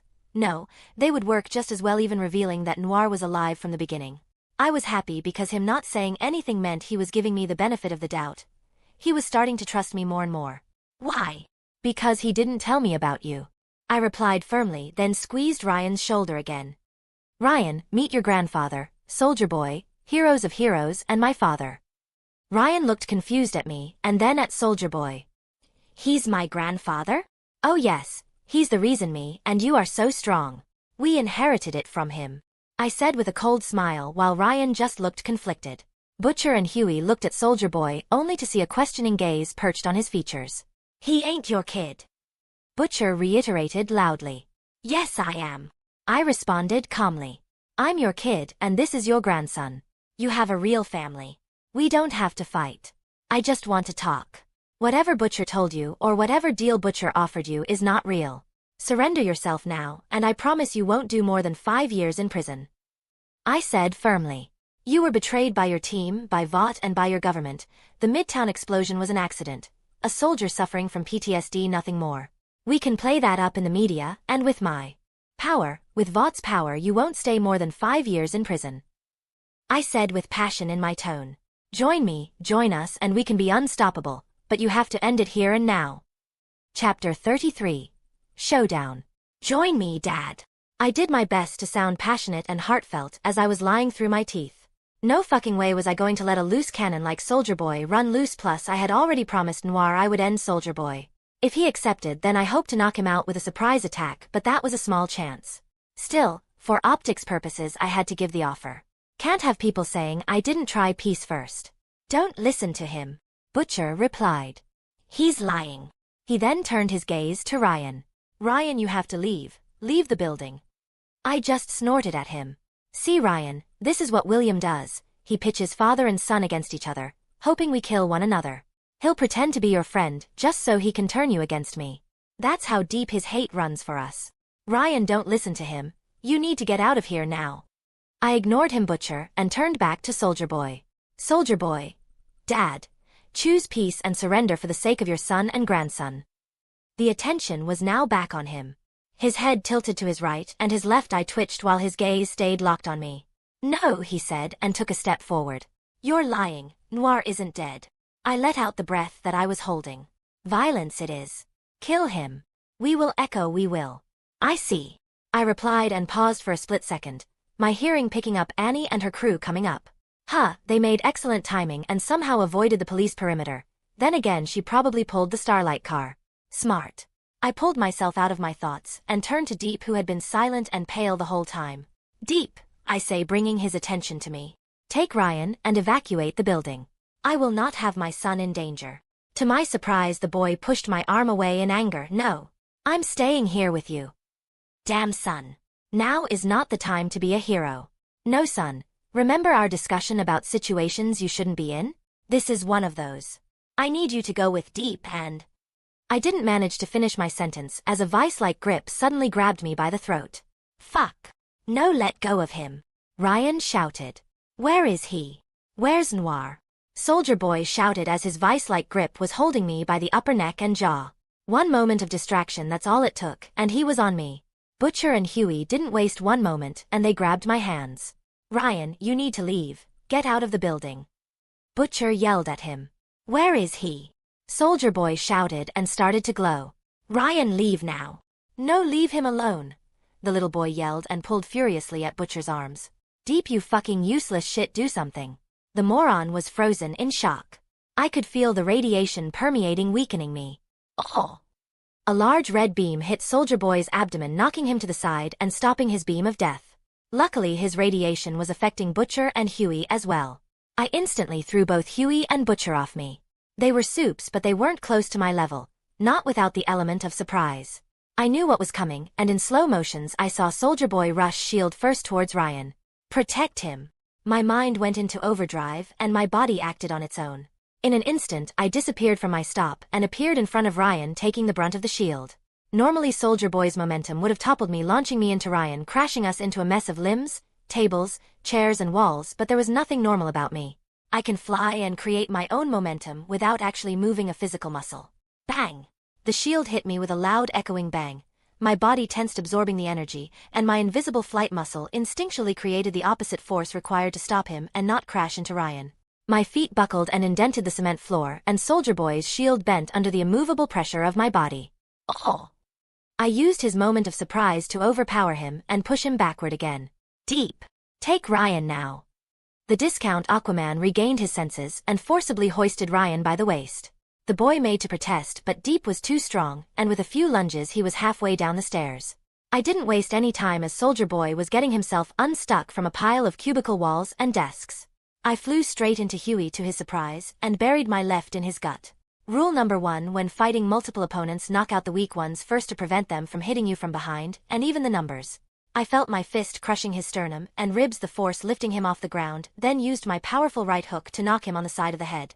The same combo that took out Maeve, though probably not as powerful. He'll probably survive thanks to the V, but he won't be getting up anytime soon. I raise my guard up just in time so Butcher's beam hits my forearms, knocking me back a bit. Huey! He yells, but doesn't have time to check on the surrogate of his little brother as a flying kick hits him in the back, knocking him down. Noir! A recovered Soldier Boy yells. Goddamn, he has impeccable timing. He's just so bloody competent that I need to have him on my side. With the Huey out of the way, it was safe for Noir to come out of his hiding spot, and even the odds. You see, as a teleporter, Huey presents a unique danger to anyone that can't fly. At any point in time he could have teleported Noir right outside the building, and considering we are over 60 floors up, I doubt even Noir would get back up after that kind of fall. That would leave me in a position which is not great. So regardless of how I played this, Huey was always the first one that had to go. Noir! I yell back at him. You take care of Butcher, I'll take Soldier Boy. Chapter 34. Last Stand. I rush Daddy Dearest with a straight left which he dodges with a duck under my flying form. I feel his body spring up in an uppercut to catch me straight in the abdomen, but roll away to my left mid-flight like a turbine and avoid it, landing to his right. As my feet touch down, my hands instantly raise to block a roundhouse kick. I step in with my right and straight kick him in the chest with my left, pushing him back and giving me a second to breath. From the corner of my eye, I catch Noir exchanging blows with Butcher and skillfully evading his laser, yes, even from up close. Something to keep in mind for the future. Homelander. My gaze is distracted by Starlight's voice and my world is rocked by Soldier Boy's right. Idiot. My vision goes blurry as my body slams into and immediately bounces off the floor away from Soldier Boy. Fucking hell, that hurt. I was so concentrated on Soldier Boy for a moment her voice surprised me. Noir. You traitorous coward.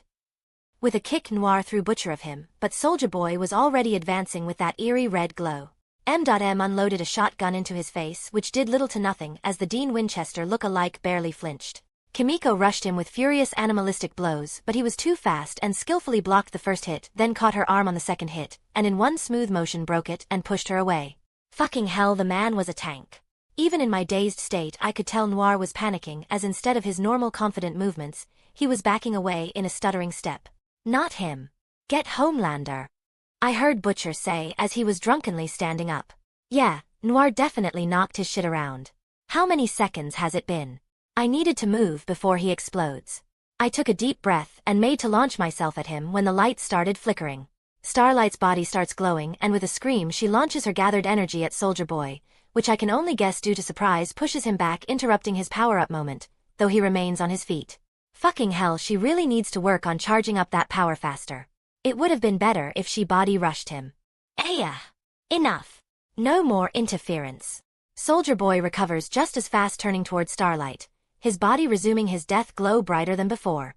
I see the look of horror on Annie's face and act. Annie! I scream as I launch myself at the glowing hero. My flight stops me just as I grab him from behind. I can't go forward, there's too much building that way. I can't risk him toppling the tower. No 9/11 on my watch. My eyes briefly meets hers and I instantly launch myself backwards through where the windows behind me and up. My whole body is hugging him. I feel the radiation seep into me, intensifying, burning me. Ah! I hear him scream and I let go. A second, that's all I had to put distance between us. His twisting body released the energy in a wide reed beam, clipping the tops of the tower and a few other buildings around us. I hadn't cleared enough space. 2 long seconds. An eternity. That's how long it took for the beam to subside. His body still traveling upwards from pure momentum. I felt my breathing, my body was hot with sweat, the blow to the head affecting me more than it should. Fucking radiation. Still, now wasn't the time to rest. My vision zoned in on Soldier Boy, he looked dazed. I launched myself towards him, picking up as much speed as I could. Boom! I break the sound barrier just as I hit him full force. This hurts us both. Me due to the radiation and him because he wasn't expecting it. I don't break apart but continue my momentum with him, tackling him football style, pushing us higher and higher in the atmosphere, picking up speed. This is my chance. While he is dazed, I need to gather speed and push him off planet. If I can't kill him, there's no way I'm letting a government agency get the once weapon that could kill me. I push faster and harder, past Mach 1, 2, 3. I use the bright glow of the moon to guide me. Aya, let go. Like thunder, I feel a blow rocking my back, then an elbow in the back of my head. You piece of shit, let go. I ignore him and the pain, but then I feel the heat. That blasted heat, I feel it exciting the radiation inside of me. 11. 10. My right hand is holding him firmly secure to me, so I use my left to deliver powerful kidney blows, hoping to stop his charge up. Each blow he lands on me weakens me further. I push harder. It's hard to concentrate. How many seconds have passed? He needs 12. 7. 6. I feel the heat intensify, my shoulder burning. Each breath I take stings. 5. With a mighty push I untangle us, but not before he lands another right on my head, which dazes me again. We break apart like 2 ragdolls, and like a giant Sith lightsaber his beam spins wildly with him. 3, 4, 5 seconds I take to regain my sense. Ironically, his hit pushed me out of the way of the death beam.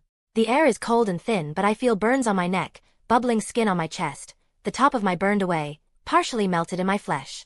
My instincts tell me to stop, to rest, but I can't do that, not yet.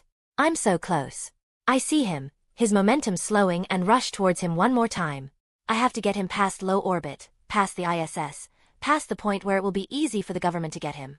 I crash again into him, carrying us further out, using every bit of energy I have to break us away from the gravity of this planet. Chapter 35. Fallen Hero. I get a few more seconds of respite than the first time. He's taking longer to recover as well. He's more tired. Good, but I know in a fight of attrition I'm the loser, so I push even harder. I must be going past Mach 8 now, when suddenly a shock goes through my spine as I feel a deep blow to the back of my head. The pain is so sudden my grip loses on him and we become tangled flying mess. I can't slow down, I have to push up. I grab him by the remaining fabric of his suit and continue propelling us upwards. I'll kill you. You sniveling piece of shit. Only through the corner of my eye, I catch a glowing red fist. My head turns with the punch, but even I feel its shattering strength. My jaw is cracked and my right cheek is burned. This fucker is a genetic beast. His powers are evolving right in front of me. He was channeling his energy through his fists. We're past the atmosphere now. It's easier to accelerate, so I put energy into another burst. I manage to knee him in the side and shift around to grab him by the throat with my left. His glowing left hand swings to hit me in the side of the head, but I manage to partially block it with my right. I relax my block thinking his hand was going to retreat. A mistake.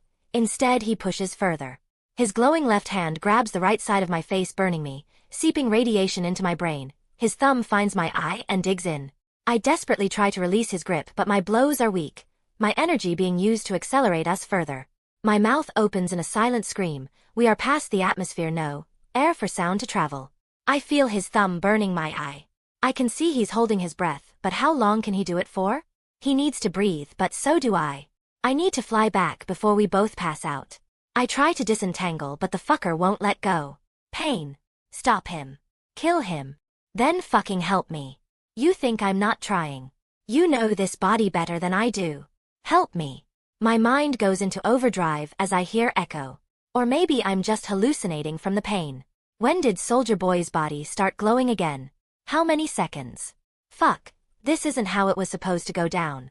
My thoughts run back to the image of the truck that hit me, its glaring bright headlights shining the light of death upon me. With my left eye, I see Soldier Boy's eyes are bloodshot. No, they are glowing red. His mouth is open and the dreaded light comes from there as well. I almost resign to my fate when I suddenly feel a heat in my stomach, energy building, and a hallowing thought echoing through my whole being. Together as one. The energy surges and I feel strength in my limbs. I forcefully push his glowing hand away from my face. Release. Sweet release. I make to punch him, but it's too late. He's detonating. This is at life and death, standing at the edge, my vision focused. My perception slows down all around Soldier Boy. I see a wave of red energy burst in a sphere all around him. A beam I could have dodged, but an omnidirectional wave. I have nowhere to go. This fucker, he evolved his powers right in front of me. Live or die. Then so can I. I force the energy built in my belly outward. I only have a split of a second, so I push with every fiber of my being to flood every cell of my body and break free. I feel it encompassing me just as Soldier Boy's wave hits me. The ensuing blast from the two forces violently meeting blasts us apart, adding to his momentum and slowing mine down. I feel dazed and drained, but I'm alive. I can't help but silently chuckle. It worked. It actually worked. It had to work, otherwise the harsh mistress that is space would have killed me. I did it. I won. It takes me a few seconds to zone in on Soldier Boy with my left eye. He's passed out, probably not dead, but he needs air to breathe, which he doesn't have anymore. So he's unconscious. Ha ha ha. Have fun flying into the moon at over Mach 10, fucker. Ah. With the adrenaline rush gone, the pain is coming back. My right eye is fucked. My face is a mess. I see melted flesh and bubbling skin, and as I feel an all-knowing impulse hit my brain, I realize I also need to breathe. Fuck, so much pain. I reverse course and head to Earth at the maximum speed I can muster. In a few seconds I'll reach the atmosphere, just have to hold on until then. My vision gets blurry, and I see colorful spots in front of my eyes. I feel the pull of gravity stronger as the world around me brightens. I try to breathe, but the air is still too thin, so I push faster. The air around me starts to glow red and orange. I try once again to take a breath, but I mostly get fire. Fuck, I'm going too fast now. I will myself to slow down, but I can't tell if I'm flying or just free falling now. The exhaustion, pain, and lack of air is simply too much. With my last gasps of consciousness, I will my eyes to focus and zoom in on New York, and will myself to aim for a landing there. Darkness overtakes me. Chapter 36. Announcement. Chapter 37. Aftermath. Maeve I. Through heavy blinks, glowing rays of white lights assault the eyes, only interrupted by a dark pixelated shape that was slowly getting bigger and bigger. Muffled sounds reach the ears, and as the head moves and feeling returns, there is a realization of a pressure surrounding the mouth and nose, a mask covering the face.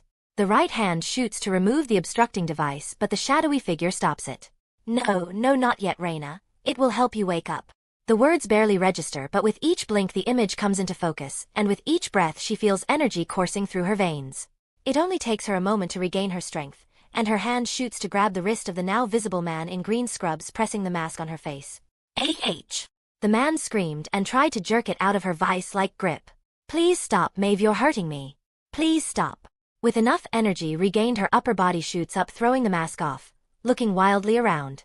"Who are you? Where am I?" she asked the almost whimpering man. "Reina, please. You're hurting me.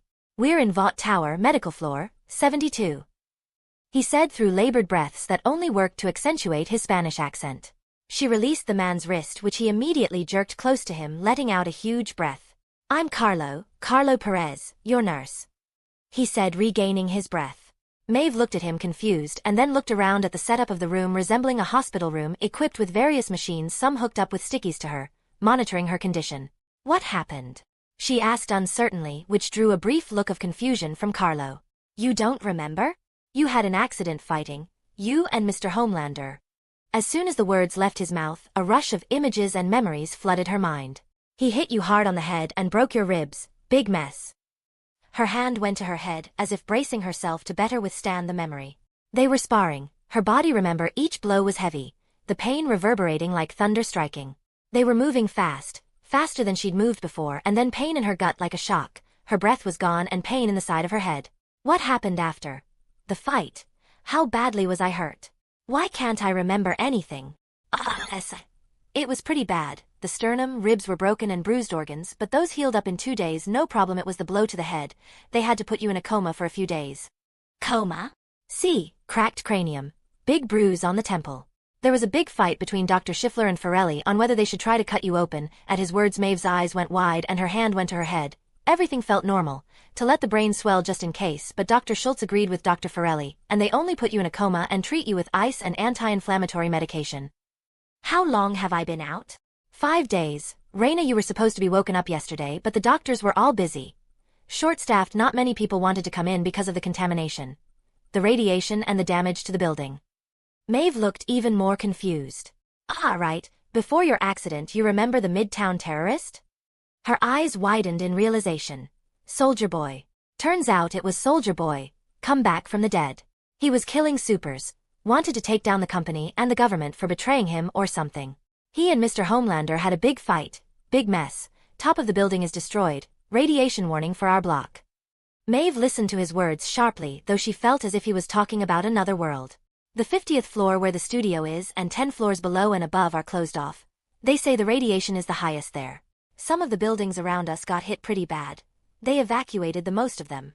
Maeve, almost not believing what she was hearing, stood, and in a daze went to the bright windows and looked out at the surrounding skyscrapers. Devastation.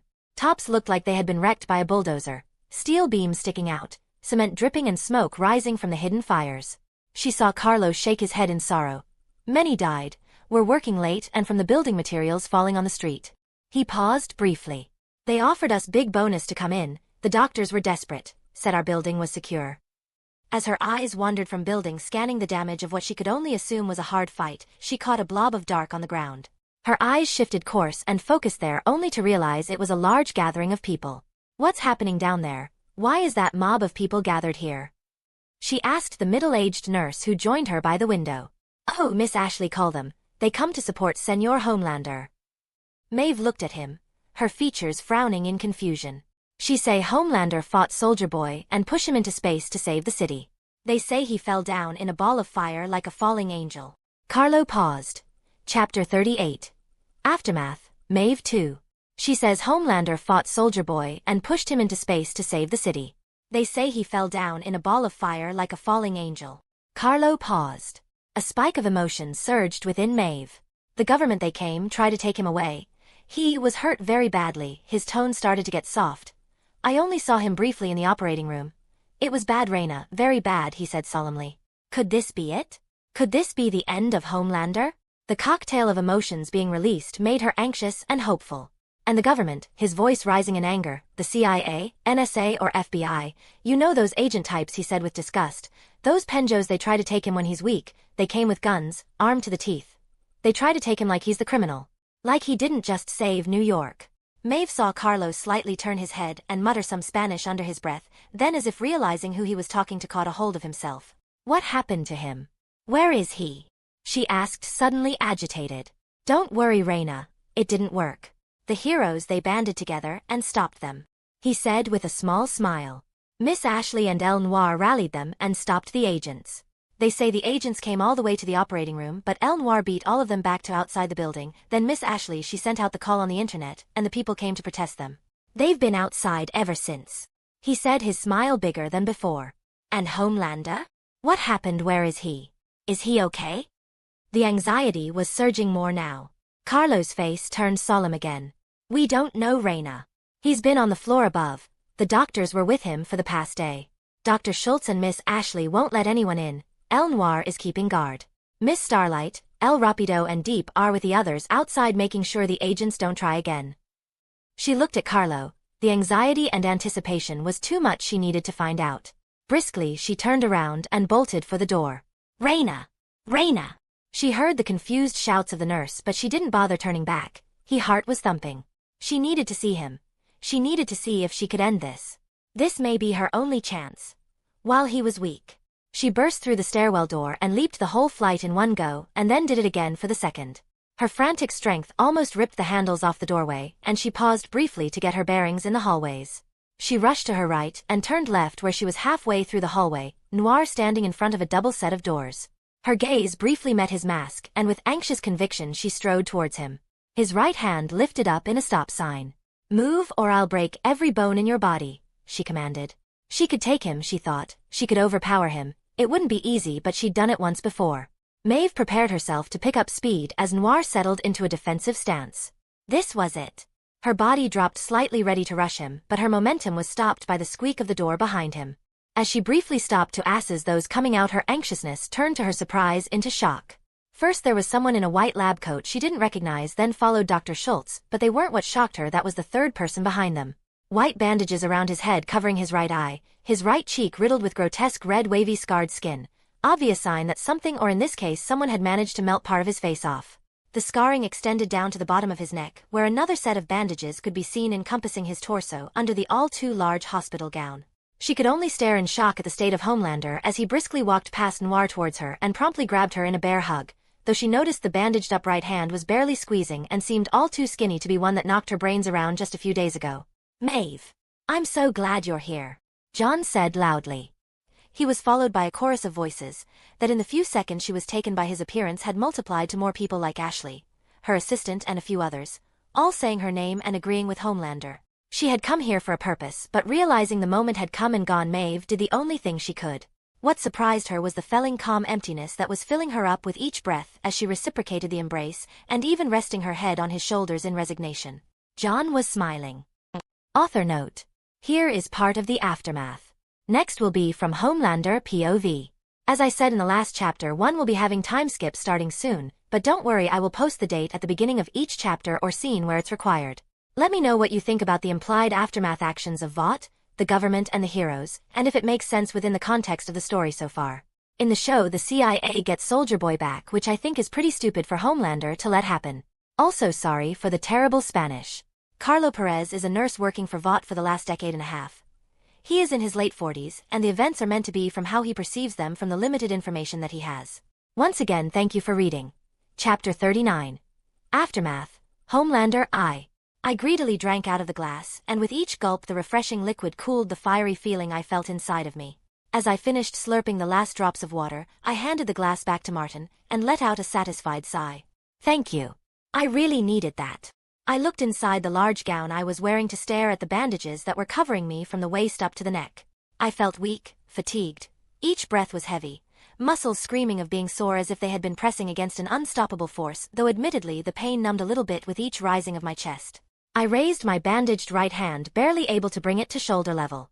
I had to turn my head slightly more to the right to get a good look. I couldn't see out of my right eye.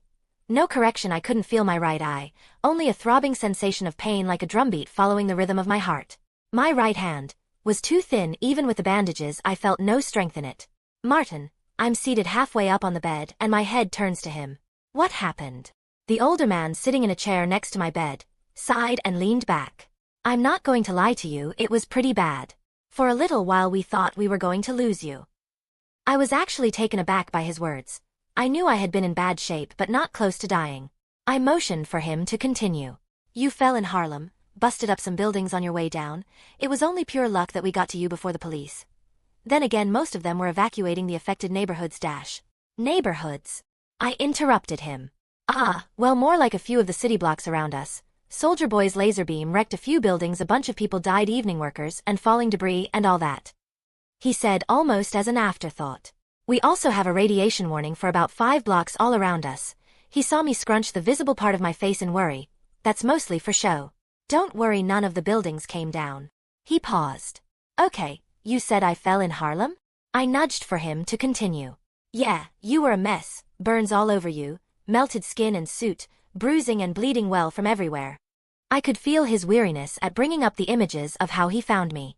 We brought you back, the medical team was ready to operate. We did what we could to help you, but broken as you were for the first 3 hours, we couldn't penetrate your skin. He paused briefly. You were as sturdy as ever. Problem was you weren't healing or mending back together. Then around the 3-hour mark suddenly you heated up and started emitting large amounts of radiation. We weren't sure what was going to happen, so we evacuated and only observed you. He paused briefly once more. That lasted about 40 minutes, then our instruments indicated you had cooled down and the radiation reduced to, well, more reasonable levels. That's when we came back and found we were actually able to cut you. My eyes immediately widened in shock. So we started to fix you. My hands immediately shot up in front of me, and as if reading my mind, Martin answered my question. Don't worry, you're still super. I think. Not waiting for him to elaborate, I took a breath and willed myself up off the bed. Instantly I felt myself rise above it, though I felt pain from my muscles trying to stabilize my core. Well, that confirms it, you can still fly, and you're at least still very much invulnerable again. As I plopped down on the bed, I looked at him confused and waited for him to elaborate. We operated for about 12 hours straight, stopping internal bleeding, skin grafts, setting bones, the whole works. He says. You were losing quite a lot of blood, so we had to get you some new ones. Also, to counteract the radiation damage, we needed to do a bone marrow transplant. Bone marrow, but from where? I interrupted him. I don't have anyone. Then it hit me. Ryan, we both said at the same time. I instantly felt an energy surge in my belly, and my whole body heating up. My right arm weak as it was shot up to grab him by the throat, and machines in the room started beeping wildly in that radiostatic sound indicating high levels of radiation. Martin's eyes bulged as my thumb pressed against his throat box, but he managed to squeeze out a few words that calmed me down. He's fine. Completely fine, he said through choking breaths. I let him go and I put my face in the same right palm that was just squeezing him. I'm sorry, Martin. I'm so sorry. I just It's fine, it's okay. You've been through a lot, he said, rubbing his neck. Ryan is okay, perfectly fine. His healing factor is outstanding, and everything we took he regenerated back in a few hours. He's truly a fine specimen. I immediately shot him a glare, and he put his hands up in resignation. Sorry, poor choice of words. So his bone marrow healed me? I asked, and I saw him shift a bit uncomfortably. We're not quite sure. I looked at him incredulously. You're not sure? Well, his blood and bone marrow were needed since, well, you needed it, and he was the only compatible donor, but we also used stem cells from him along with a concoction. He hesitated a bit, experimental of course, of subject black stem cells and compound V. And that's what worked to bring me back? To being super.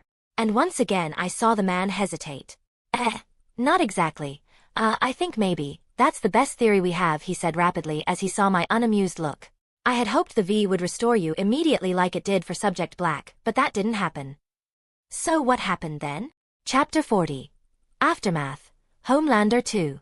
Well, we performed the transfusions around the 8 hours of operating once the other team managed to finish extracting from Ryan and synthesizing the Black V compound, but well, once we did it, nothing happened. He took a deep breath. As far as we could tell, your body just kind of fully absorbed everything with no discernible changes. Your temperature was still hot and the radiation was still high, abnormal. Your healing and blood coagulation was normal human levels as far as we could tell. So what happened then? Well, seeing no perceptible change, we continued with the operation. We fixed as much as we could and called it quits when we couldn't, 12 hours in. Then how am I still super? I asked, confused. Well, we did a pinprick test every hour or so after we were done to check you, and in the 4th hour after Dr. Forelli reported that it failed and all the things we had hooked you up to were expelled from your body. He took a slight breath and continued. Most of the sutured wounds were healed over and the burned areas showed considerable scarring as well. There was considerable growth of skin and muscle on your damaged right arm. He paused slightly as I looked at my bandaged arm. Since then we haven't been able to penetrate your skin. All the medicine had to be administered orally or annually. I flinched at that last part, but whatever, he was the doctor, he knew better. Your eye though didn't regenerate. We had to remove the remains, but the area around it had already started to scar when we found you in Harlem, he said. But overall the more important part was that you had cooled down to normal human temperature and the radiation subsided as well. At least until you just got angry now. He said and took a look at the machines near us. I sighed. So you used me as a guinea pig for your new untested compound and don't even know if it worked or not. Martin scowled and I could see he wasn't pleased with my assessment. I'm giving you the short notes here. You have no idea how bad you were. Even the video won't do justice to show you, but I can read you the chart of all the things that were wrong with you. I stopped him before he could go on. No, that won't be necessary. You're right. I'm sorry and thank you for saving my life. The man loosed up and nodded in acknowledgement. Look, I need a few moments to recollect and let all of this sink in, I said while my hand motioned at my state. Martin nodded once again. I can give you half an hour. Ashley and the exec team along with the board want to see you ASAP, and there's only so long I can keep Schiffler and Forelli of you. Now that you're awake, they will want to run tests on you. I rolled my eyes at that. HNHM, does Ashley have anything to do with the crowd outside? You can hear them? Martin asked back. How can I not? I said, shrugging. That's good. It means that healed as well, and yes she does. I'll let her tell you about that. Fucking government pricks. He swore under his breath, and I just raised my remaining eyebrow at him. Never mind that, he said, shaking his head. Washroom's over there through that door if you need it. Noir's outside, call for him when you're ready. I nodded, and the man left me to my own devices. I walked slowly to the washroom, with each step getting reacquainted with the feel of my body. That and I was trying to minimize the lingering pain. I looked at the half mirror in the washroom and it wasn't pretty. Scarred red skin on the right side of my face. Even though it was hidden by the bandages, I knew part of my hair was also gone. The scarring went down my neck to my shoulders where the bandages began again. Part of me wanted to unwrap them to see the damage, however, I felt a surge of anger as I stared at myself in the mirror. Homelander's feelings were bubbling up. The man had been a supremacist and took great pride in his perfect looks. Seeing them now ruined must have risen whatever was left of him inside of me. I felt heat and energy build, more wild, chaotic, and much hotter than when I used my laser vision. No, this was something different. I heard the instruments in the other room start beeping, making static noises. As the heat and energy built, my breathing got faster, and I saw in the mirror my chest glowing red. With almost frantic breathing, I realized what was happening. I needed to get it under control before I exploded. I inhaled deeply through my mouth and exhaled in a controlled manner through my nose. Fuck this, I'm in charge. I did it again and again while slowly pushing the energy through my whole body, circulating it as if were blood, with each breath. I felt my heart rate slow, and with it the energy build up along with the glowing in my chest. I brought my hands up in front of my one good eye, took a deep breath through my nose, and as I exhaled slowly I willed the energy to move into my arms. Immediately I felt heat from my stomach through my chest running down my arms. I scowled, took another breath, sharpened my will and tried again with the same effect. I did it again, and as I finished my controlled exhaled, I couldn't help but let a smile build upon my chapped lips. Like father, like son. My palms were glowing with a bright, deep, red aura.